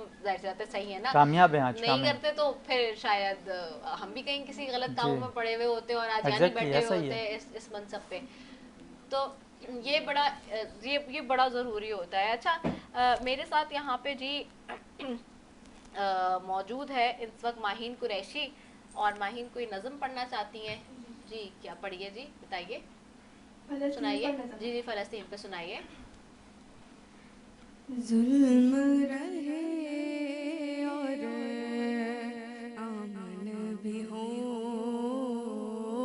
जुल्म रहे और अमन भी हो अपने होठ सिए हैं तुमने मेरी जुबां को मत रोको अपने होठ सिए हैं तुमने मेरी जुबां को मत रोको तुमको अगर तौफीक नहीं है मुझको ही सच कहने दो मुझको ही सच कहने दो मुझको ही सच कहने दो हंसती गाती रोशन वादी तारीकी में डूब गई हंसती गाती रोशन वादी तारीकी में डूब गई तुमको अगर तौफीक नहीं है मुझको ही सच कहने दो मुझको ही सच कहने दो मुझको ही सच कहने दो जुल्म रहे और अमन भी हो जुल्म रहे और अमन भी हो वाह बहुत खूबसूरत नज़म पेश करी थी माहीन कुरैशी। खुश रहिए जीती रहिए जी। और नाज़रीन हमारे पास आज यहाँ पे ताजी ब्रदर्स का वाल भी मौजूद है उनकी तरफ भी जाना है मैंने और उनकी तरफ जाऊंगी और आज क्या कलाम पेश करेंगे उन्हीं से पूछूंगी मैं तो ताजी ब्रदर्स की तरफ जाती हूँ। अस्सलाम वालेकुम कैसे हैं आप लोग क्या कलाम आज पेश करेंगे सरकार दो आलम की नात पेश कर रहे हैं। चलिए जी।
जितनी मिली खैरात न पूछो, उनका कर्म थे उनका कर्म है, उनके कर्म की बात ना पूछो। खजाने रहमत के बट रहे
सुभान अल्लाह माशाल्लाह, बहुत ही खूबसूरत कलाम पेश कर रहे हैं जी ताजी ब्रदर्स। और कभी कभार वैसे हमारे जो है ना अपने जो प्रोड्यूसर्स हैं वो इतना अच्छा काम कर रहे होते हैं कि जब मज़ा भी आ रहा होता है देख के स्क्रीन के ऊपर भी मुझे, क्योंकि मेरे पास प्रीव्यू भी होता है यहाँ पे।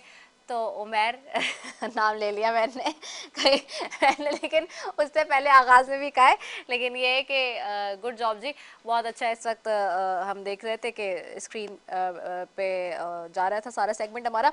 आगे बढ़ेंगे नाजरीन, और बात हो रही थी गदागरी के हवाले से। तो मैं मुफ्ती साहब की तरफ वापस जाऊँगी। मुफ्ती राना साजिद महमूद इस्तांबुल से आए हुए हमारे पास, बड़े और बड़ी दूर से हमने उनको दावत दी हुई है और यहाँ पर रोज़ाना ही बड़ी अपनी अक्ल फरासत के हिसाब से गुफ्तगू करते हैं, अपने इल्म के हिसाब से। हमने फ़िगर्स की भी बात की, हमने इस्लाम के हवाले से भी कहा। एक हदीस की मैं पहले थोड़ी सी बात कर लूँ, फिर आपकी तरफ आती हूँ। एक साहब रसूल अल्लाह सल्लल्लाहु अलैहि वसल्लम की खिदमत में आए और कुछ सवाल किया कि आप सल्लल्लाहु अलैहि वसल्लम ने उनसे फरमाया तुम्हारे पास क्या कुछ सामान है। उन्होंने कहा मेरे पास तो महज स्टार्ट और प्याला है। आपने वो दोनों चीज़ें मंगवाई और उनकी सेल लगाई। एक साहब ने 1 दरहम कीमत लगाई, दूसरे शख्स ने 2 दरहम। आपने उसे 2 दरहम में फ़रोख्त कर दिया। फिर 1 दरहम में कुल्हाड़ी का फल मंगवाया और कुल्हाड़ी बनाकर उसे हवाले कर दिया और 1 दरहम उसे देकर इरशाद हुआ कि उससे अपनी ज़रूरत पूरी करें और कुल्हाड़ी से लकड़ी काट कर लाएं और फ़रोख्त करें और 1 माह तक फिर कहीं भीख मांगते हुए नजर नहीं आए। इन साहब ने इस हिदायत पर अमल किया और 1 माह के बाद इस हाल में तशरीफ़ लाए कि कई दरहम उनके पास मौजूद थे और वो गदागरी को छोड़ चुके थे। और ये सनन अबू दाऊद में, इब्न बाजा में ये रिवायत मिलती है। इसी तरह आप सल्लल्लाहु अलैहि वसल्लम ने फरमाया ये बात कि तुम अपनी पीठ पर लकड़ी के गट्ठे काट कर लाओ और इसे फ़रोख्त करो, इससे बेहतर है कि तुम लोगों के सामने दस्ते सवाल फैलाओ, वो चाहें तो दे दें चाहें तो नहीं। ये बुखारी किताब ज़का में इसका जिक्र मिलता है। और मुफ्ती साहब आपकी तरफ जी।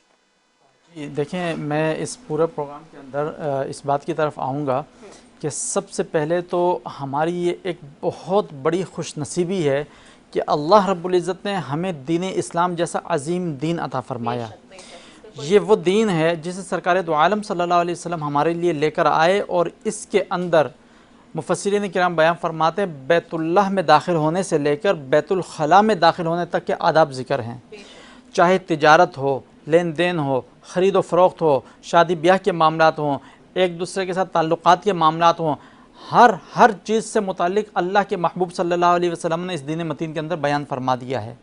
तो ये जो इस तरह के मामलात पेश आते हैं कि जिसमें बंदा जो है एकदम यूँ समझ कि अपने किरदार से गिरी हुई हरकतों पे उतर आता है, ये गधागरी, ये मांगना। हालांकि मैंने अर्ज़ किया ना कि उनका अगर पीछे छानबीन की जाए असासों की तो हमसे कई गुना ज़्यादा मालदार हैं, वो कई गुना ज़्यादा जो गधागरी का पेशा करते हैं। लेकिन इसके बावजूद वो उनके अंदर हवस जो है, पैसे की तमा, लालच, वो बेपनाह कूट कूट कर भरा हुआ है। वो ये चाहते हैं कि 1 रुपया, 1 रुपया मज़ीद हम जमा करें, मज़ीद जमा करें, मज़ीद जमा करें। तो ये जहन्नुम जिसे अल्लाह रब्बुल इज़्ज़त ने पैदा फरमाया उसकी ये ख़ासियत है।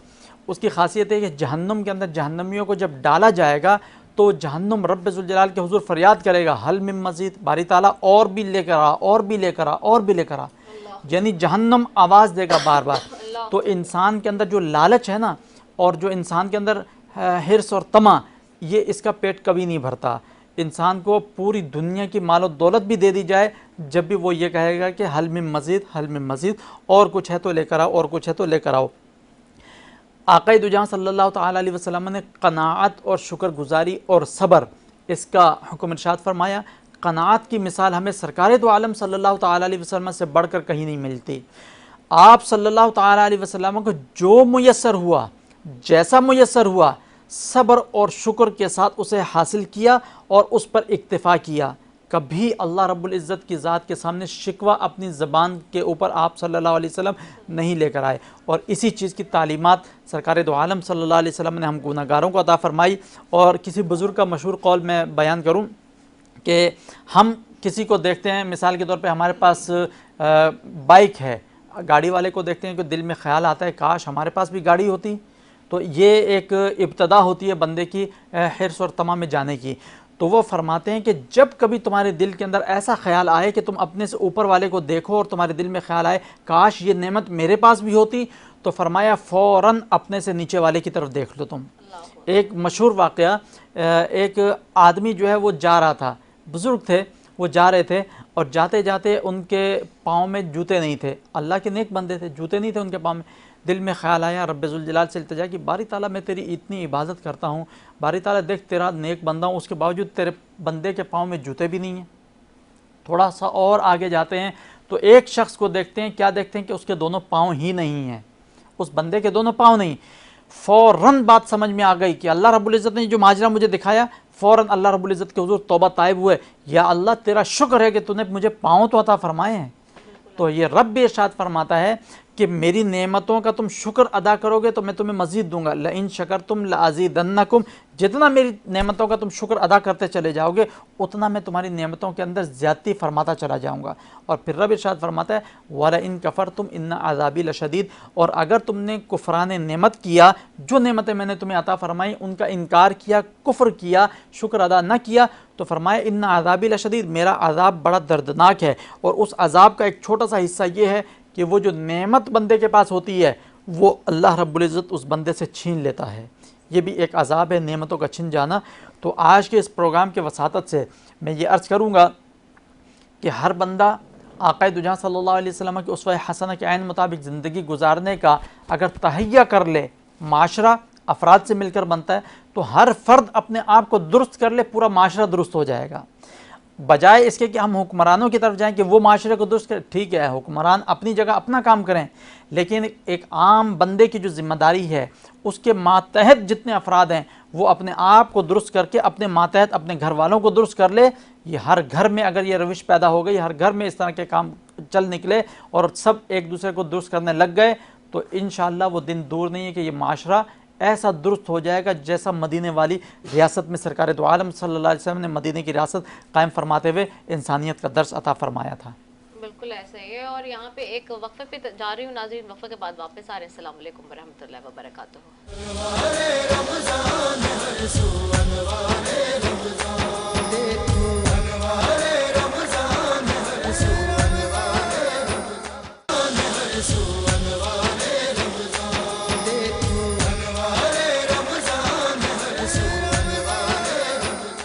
पता फिर अनवार रमज़ान के खुसूसी इफ्तार ट्रांसमिशन में के न्यूज़ के प्लेटफॉर्म से ब्रदर इस्लाम आपकी मेज़बान सफ़ी आपको खुशामदीद कहते हैं। और नाज़रीन जैसे कि ताजिर ब्रदर्स हमारे साथ यहाँ पे मौजूद हैं, उनकी तरफ दोबारा जाऊँगी और चाहूँगी उनसे कि एक और कलाम पेश करने की जो है वो सादत हासिल करें।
कलंदरम मस्तम बंदाए मुर्तजा अली हस्तम पेशवाए तमाम रिंदानम सके कुए शेर अज़दानम कभी दीवार हिलती है कभी दीवार हिलती है कभी दर कांप जाता है। अली का नाम सुनकर अब भी खैबर कांप जाता है। शाह मर्दान अली शाह मर्दान अली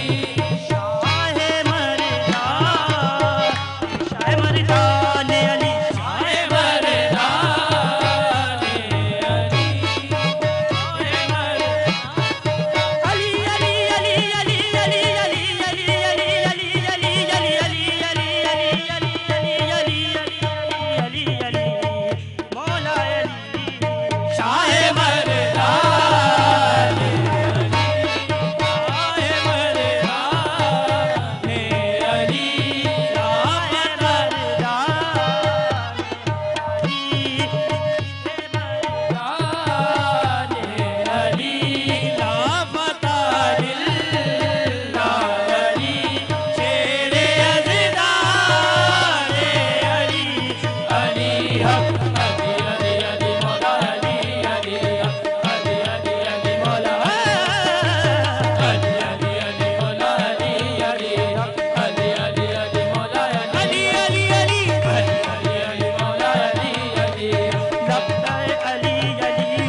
शिकल अली मौला बाबे खैबर शिकल अली मौला बाबे खैबर शिकल अली मौला सायाए जुल्मदल अली मौला सायाए जुल्मदल अली मौला सोजो सादो सुकल अली मौला सोजो सादो सुकल अली मौला सोजो सादो सुकल अली मौला मेरे मन की लगन अली मौला मेरे मन की लगन अली मौला मौला अली मौला मौला अली मौला मौला अली मौला मौला अली मौला कई दीवार हिलती है कई दर कांप जाता है कई दीवार हिलती है कई दर कांप जाता है अली का नाम सुन के अपनी कब्र कांप जाता है मौला अली मौला मौला अली मौला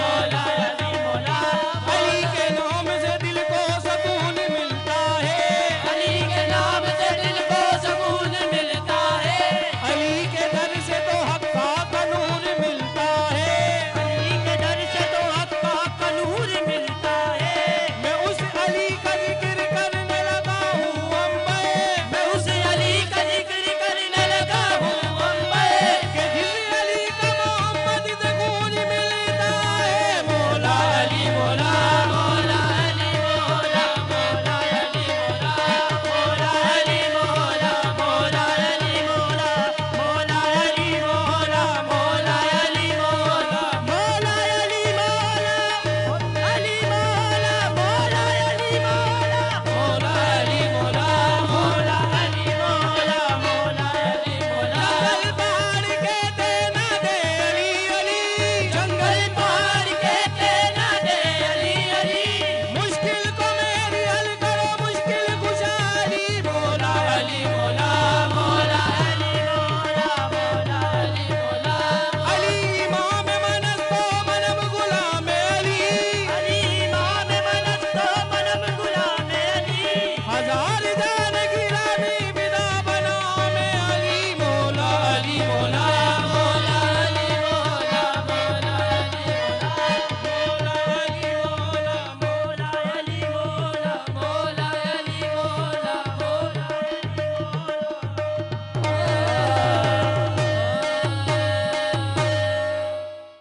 वाह माशाल्लाह ज़बरदस्त भाई ताजी ब्रदर्स पेश कर रहे थे मौला अली की शान में कलाम और बहुत ही खूबसूरत कलाम पेश कर रहे थे और वाइंड अप करेंगे नाज़रीन अपने इस ट्रांसमिशन को और अपने जो मौजू है आज के उसको क्योंकि आपको मालूम है कि ये घड़ियाँ बड़ी मुबारक घड़ियाँ होती हैं और रोज़ा अफ्तार की तरफ अब हम बढ़ रहे हैं। आज 26वां रोज़ा था और आज मैं आपको फिर बताना चाहूँगी और भूलिएगा नहीं, आज शाम यानी कि 27वीं शब जैसे ही लग जाएगी तो 27वीं शब की आज खुसूसी ट्रांसमिशन आप देखेंगे रात को और देखना नहीं भूलिएगा अनवार रमज़ान के खुसूसी 27वीं शब की ट्रांसमिशन। साथ ही जी अब ये माह मुबारक हमसे अलविदा भी ले रहा है और जहाँ गदागरी की आज बात हुई वहाँ मैं सिर्फ इतना कहना चाहूँगी कि प्लीज़ प्लीज़ मेरा तो आम ज़बान में बहुत ही वैसे तो हमने हदीस कुरान हर एक रोशनी में आपको आज बताने की कोशिश की, मुफ्ती साहब ने बड़ी तफसीलन गुफ्तगू की, लेकिन मैं आपसे ये पर्सनली रिक्वेस्ट करूँगी कि प्लीज़ ये जो आप देखते हैं बेगर्स आते हैं ना आपके पास जब आप शॉपिंग करने जा रहे हैं कहीं सिग्नल पे आ रहे हैं और ये जो भीख मंगे आपके पास आ रहे हैं भिखारी, प्लीज़ इनको आप भीख मत दीजिए।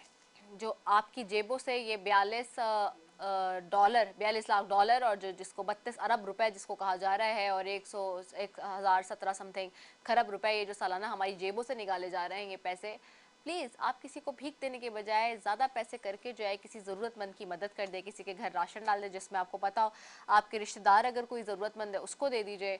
आप देखते हैं आपके पड़ोसी में कोई नहीं साहिब सदा उसको दे दे। आपके ऑफिस में जहाँ आप काम करते हैं अपने सब ऑर्डिनेट्स के साथ अच्छा सलूक कीजिए, उनको कोई मदद कर दीजिए। आपको पता हो किसी के घर में हालात ठीक नहीं, लेकिन भिखारियों को ये भीख सिग्नल्स पे मत दीजिए। मुफ्ती साहब मैं चाहूँगी कि बल्कि मैं आपसे दुआ के साथ साथ मैं इसका मैसेज लेती हूँ, मैं ज़रा अपनी मेहमान से भी मैसेज ले लूँ। डॉक्टर फौजिया क्या पैगाम देंगी आखिर में? और दूसरा एक सवाल जो कि रह गया जो कि हम अपने वैसे सारे ही मेहमानों से करते हैं, आपसे भी कर लेती हूँ। आपको याद है कि और आपको बचपन में लिए चलते हैं, आपको याद है कि आपने अपना पहला रोज़ा कब रखा था? जी बिल्कुल, बल्कि अभी एक प्रोग्राम में मैं गई हुई थी, वहाँ भी मुझसे यही सवाल किया गया था। बचपन में जो मेरा पहला रोज़ा था वो मैंने बहुत कम उम्री में रखा था, मुझे इतना याद भी नहीं, लेकिन उसमें ये था कि सहरी हुई, सहरी के बाद पहले तो बड़ी एक्साइटमेंट होती थी कि सहरी क्या चीज़ है, तो वो हमें समझ नहीं आया, कॉन्सेप्ट क्लियर नहीं था।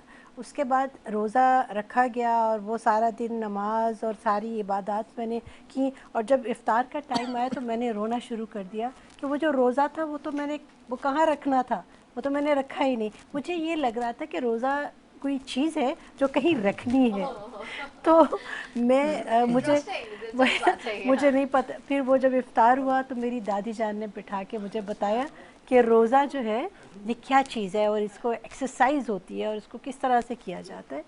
बहरहाल जो आपने पैगाम की बात की है उसमें बिल्कुल मैं ये कहूँगी कि ये एक महीना होता है, इसमें अल्लाह ताला की ख़ास अनायत होती है, ख़ास ब्लेसिंग्स होती हैं। तो हमें ये चाहिए कि इसके रोज़े की असल रूह को हम समझें, हम अपनी ज़िंदगियों में नेगेटिविटी को ख़त्म करें, पॉजिटिविटी को लेके आए, शर ना फैलाएं। जी शर ना फैलाएं। हम ताकि जो मुसलमान हैं, हम जो इस्लाम है, इस्लाम एक अमन का मज़हब है और हमें अमन फैलाना है। हमने शर को नो कहना है, हमने हकूक़ुल इबाद पे ख़ास तवज्जो देनी है। और अगर आप, चूँकि मैं एक सियासतदान भी हूँ, तो मैं ये ज़रूर कहूँगी कि सियासी सतह पर हमें भिखारी बनाने से बेहतर है कि हमें टेक्निकल नॉलेज की तरफ लेके जाना चाहिए। हुकूमत को चाहिए, हुकूमत वक्त को चाहिए कि टेक्निकल इंस्टीट्यूट्स खोलें, बजाय ये कि मैं नाम ले लेती हूँ कि बेनज़ीर इनकम सपोर्ट के तहत हम लोगों को भिखारी बनाना शुरू करें। हमें ये चाहिए कि वही पैसे देकर किसी को टेक्निकल नॉलेज दें ताकि वो शख्स उन पैसों से ज़िंदगी गुजारना शुरू करे। वाह, क्या खूबसूरत बात की है। बहुत शुक्रिया डॉक्टर फौजिया आपका। और मुफ्ती साहब आपकी तरफ आऊँगी, चाहूँगी कि सम अप करके दुआ की तरफ ले चलें। जी बिल्कुल, माह रमज़ान मुबारक की घड़ियाँ हमसे रुखसत हुई जा रही हैं और चंद ही दिन रह गए हैं रमज़ान मुबारक के जाने में। अल्लाह रब्बुल इज़्ज़त ने इस महीने को सब्र का महीना भी करार दिया है, और जैसे कि मैडम फौजिया ने बयान किया कि ये एक महीना प्रैक्टिस का महीना है और बाकी 11 महीने हमने अपनी ज़िंदगी के अंदर इन तमाम अहकामात को इम्प्लीमेंट करना है। तो इसी तरह जब रब्ब ज़ुल जलाल ने इस एक महीने हमारी ट्रेनिंग की है और हमें सब्र का दर्स दिया है और बर्दाश्त का दर्स दिया है, तो अब हमें अपनी पूरी ज़िंदगी में बाकी के 11 महीने के अंदर बर्दाश्त को इख्तियार किए रखना है और सब्र से काम लेना है। अल्लाह रब्बुल इज़्ज़त ने जितने आमाल बयान फरमाए, हर अमल का कोई ना कोई अजर और सवाब मुकर्रर फरमाया है, लेकिन कुरान मजीद फ़ुरक़ान हमीद में सब्र का ज़िक्र एक वाहिद सब्र ऐसा है कि जिसका कोई अजर और सवाब रब्बुल ज़ुल जलाल ने मुकर्रर नहीं फरमाया, बल्कि सब्र के मुतालिक इरशाद फरमाया कि इन्नल्लाह मअस्साबिरीन, बेशक अल्लाह सब्र करने वालों के साथ है। यानी जो शख्स सब्र करता है, रब इरशाद फरमाता है मैं उस बंदे के साथ हूँ कि इसने सब्र किया, यानी उसको इतना बड़ा फल मिलता है कि रब्बे कायनात उस बंदे का साथी बन जाता है और फिर वो रब से जो चाहे मांगता है अल्लाह रब्बुल इज़्ज़त उसे अता फरमा देता है। इस मुक़द्दस महीने में सब्र के दामन को थामे रखें और इस मुक़द्दस महीने में हम जो हमारे सफ़ेद पोश अफराद दाएँ बाएँ हमारे घरों के अंदर मौजूद हैं, जो ज़रूरतमंद हैं, उनका ख्याल रखना बेइंतहा ज़रूरी है।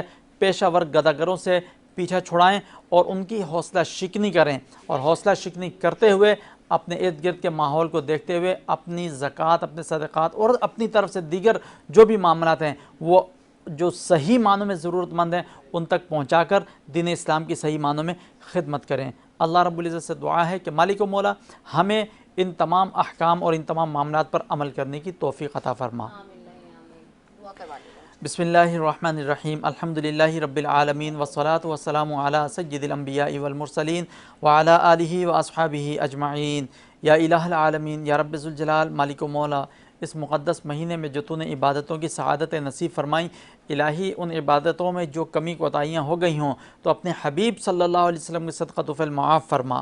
या रब्बे ज़ुल जलाल, हमारे तमाम इबादतों को अपनी बारगाह में शर्फ़ क़बूलियत अता फरमा।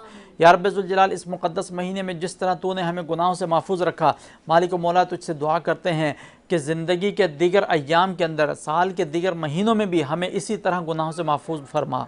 या रब्बे ज़ुल जलाल, जिस तरह इस महीने में इबादतों की तौफ़ीक़ अता फ़रमाई, मालिक व मौला तुझसे दुआ करते हैं, तुझसे इल्तिजा करते हैं, दीगर महीने में भी इसी तरह इबादतों की तौफ़ीक़ अता फ़रमा। या रब्बे ज़ुल जलाल, हमें अपने घर बार, अपने अहलो अयाल का ख्याल रखने की तौफ़ीक़ अता फ़रमा।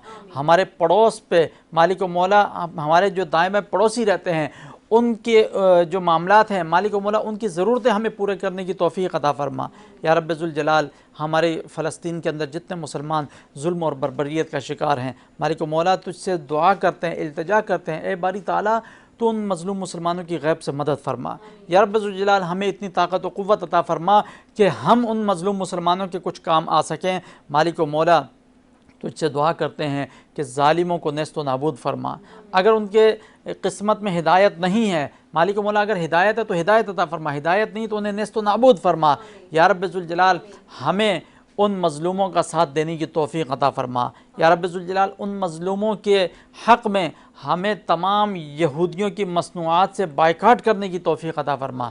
या रब्बे ज़ुल जलाल, हमारी दुआओं को तमाम मुसलमानों के हक़ में, बिलखुसूस हाज़रीन के हक़ में कबूल व मंजूर फरमा। अल्लाहुम्मा रब्बना तक़ब्बल मिन्ना इन्नका अंतस समीउल अलीम व तुब अलैना इन्नका अंतत तव्वाबुर रहीम व सल्लल्लाहु तआला अला खैर खल्क़िही मुहम्मदिन व आलिही व अस्हाबिही अजमाइन बिरहमतिका या अरहमर राहिमीन।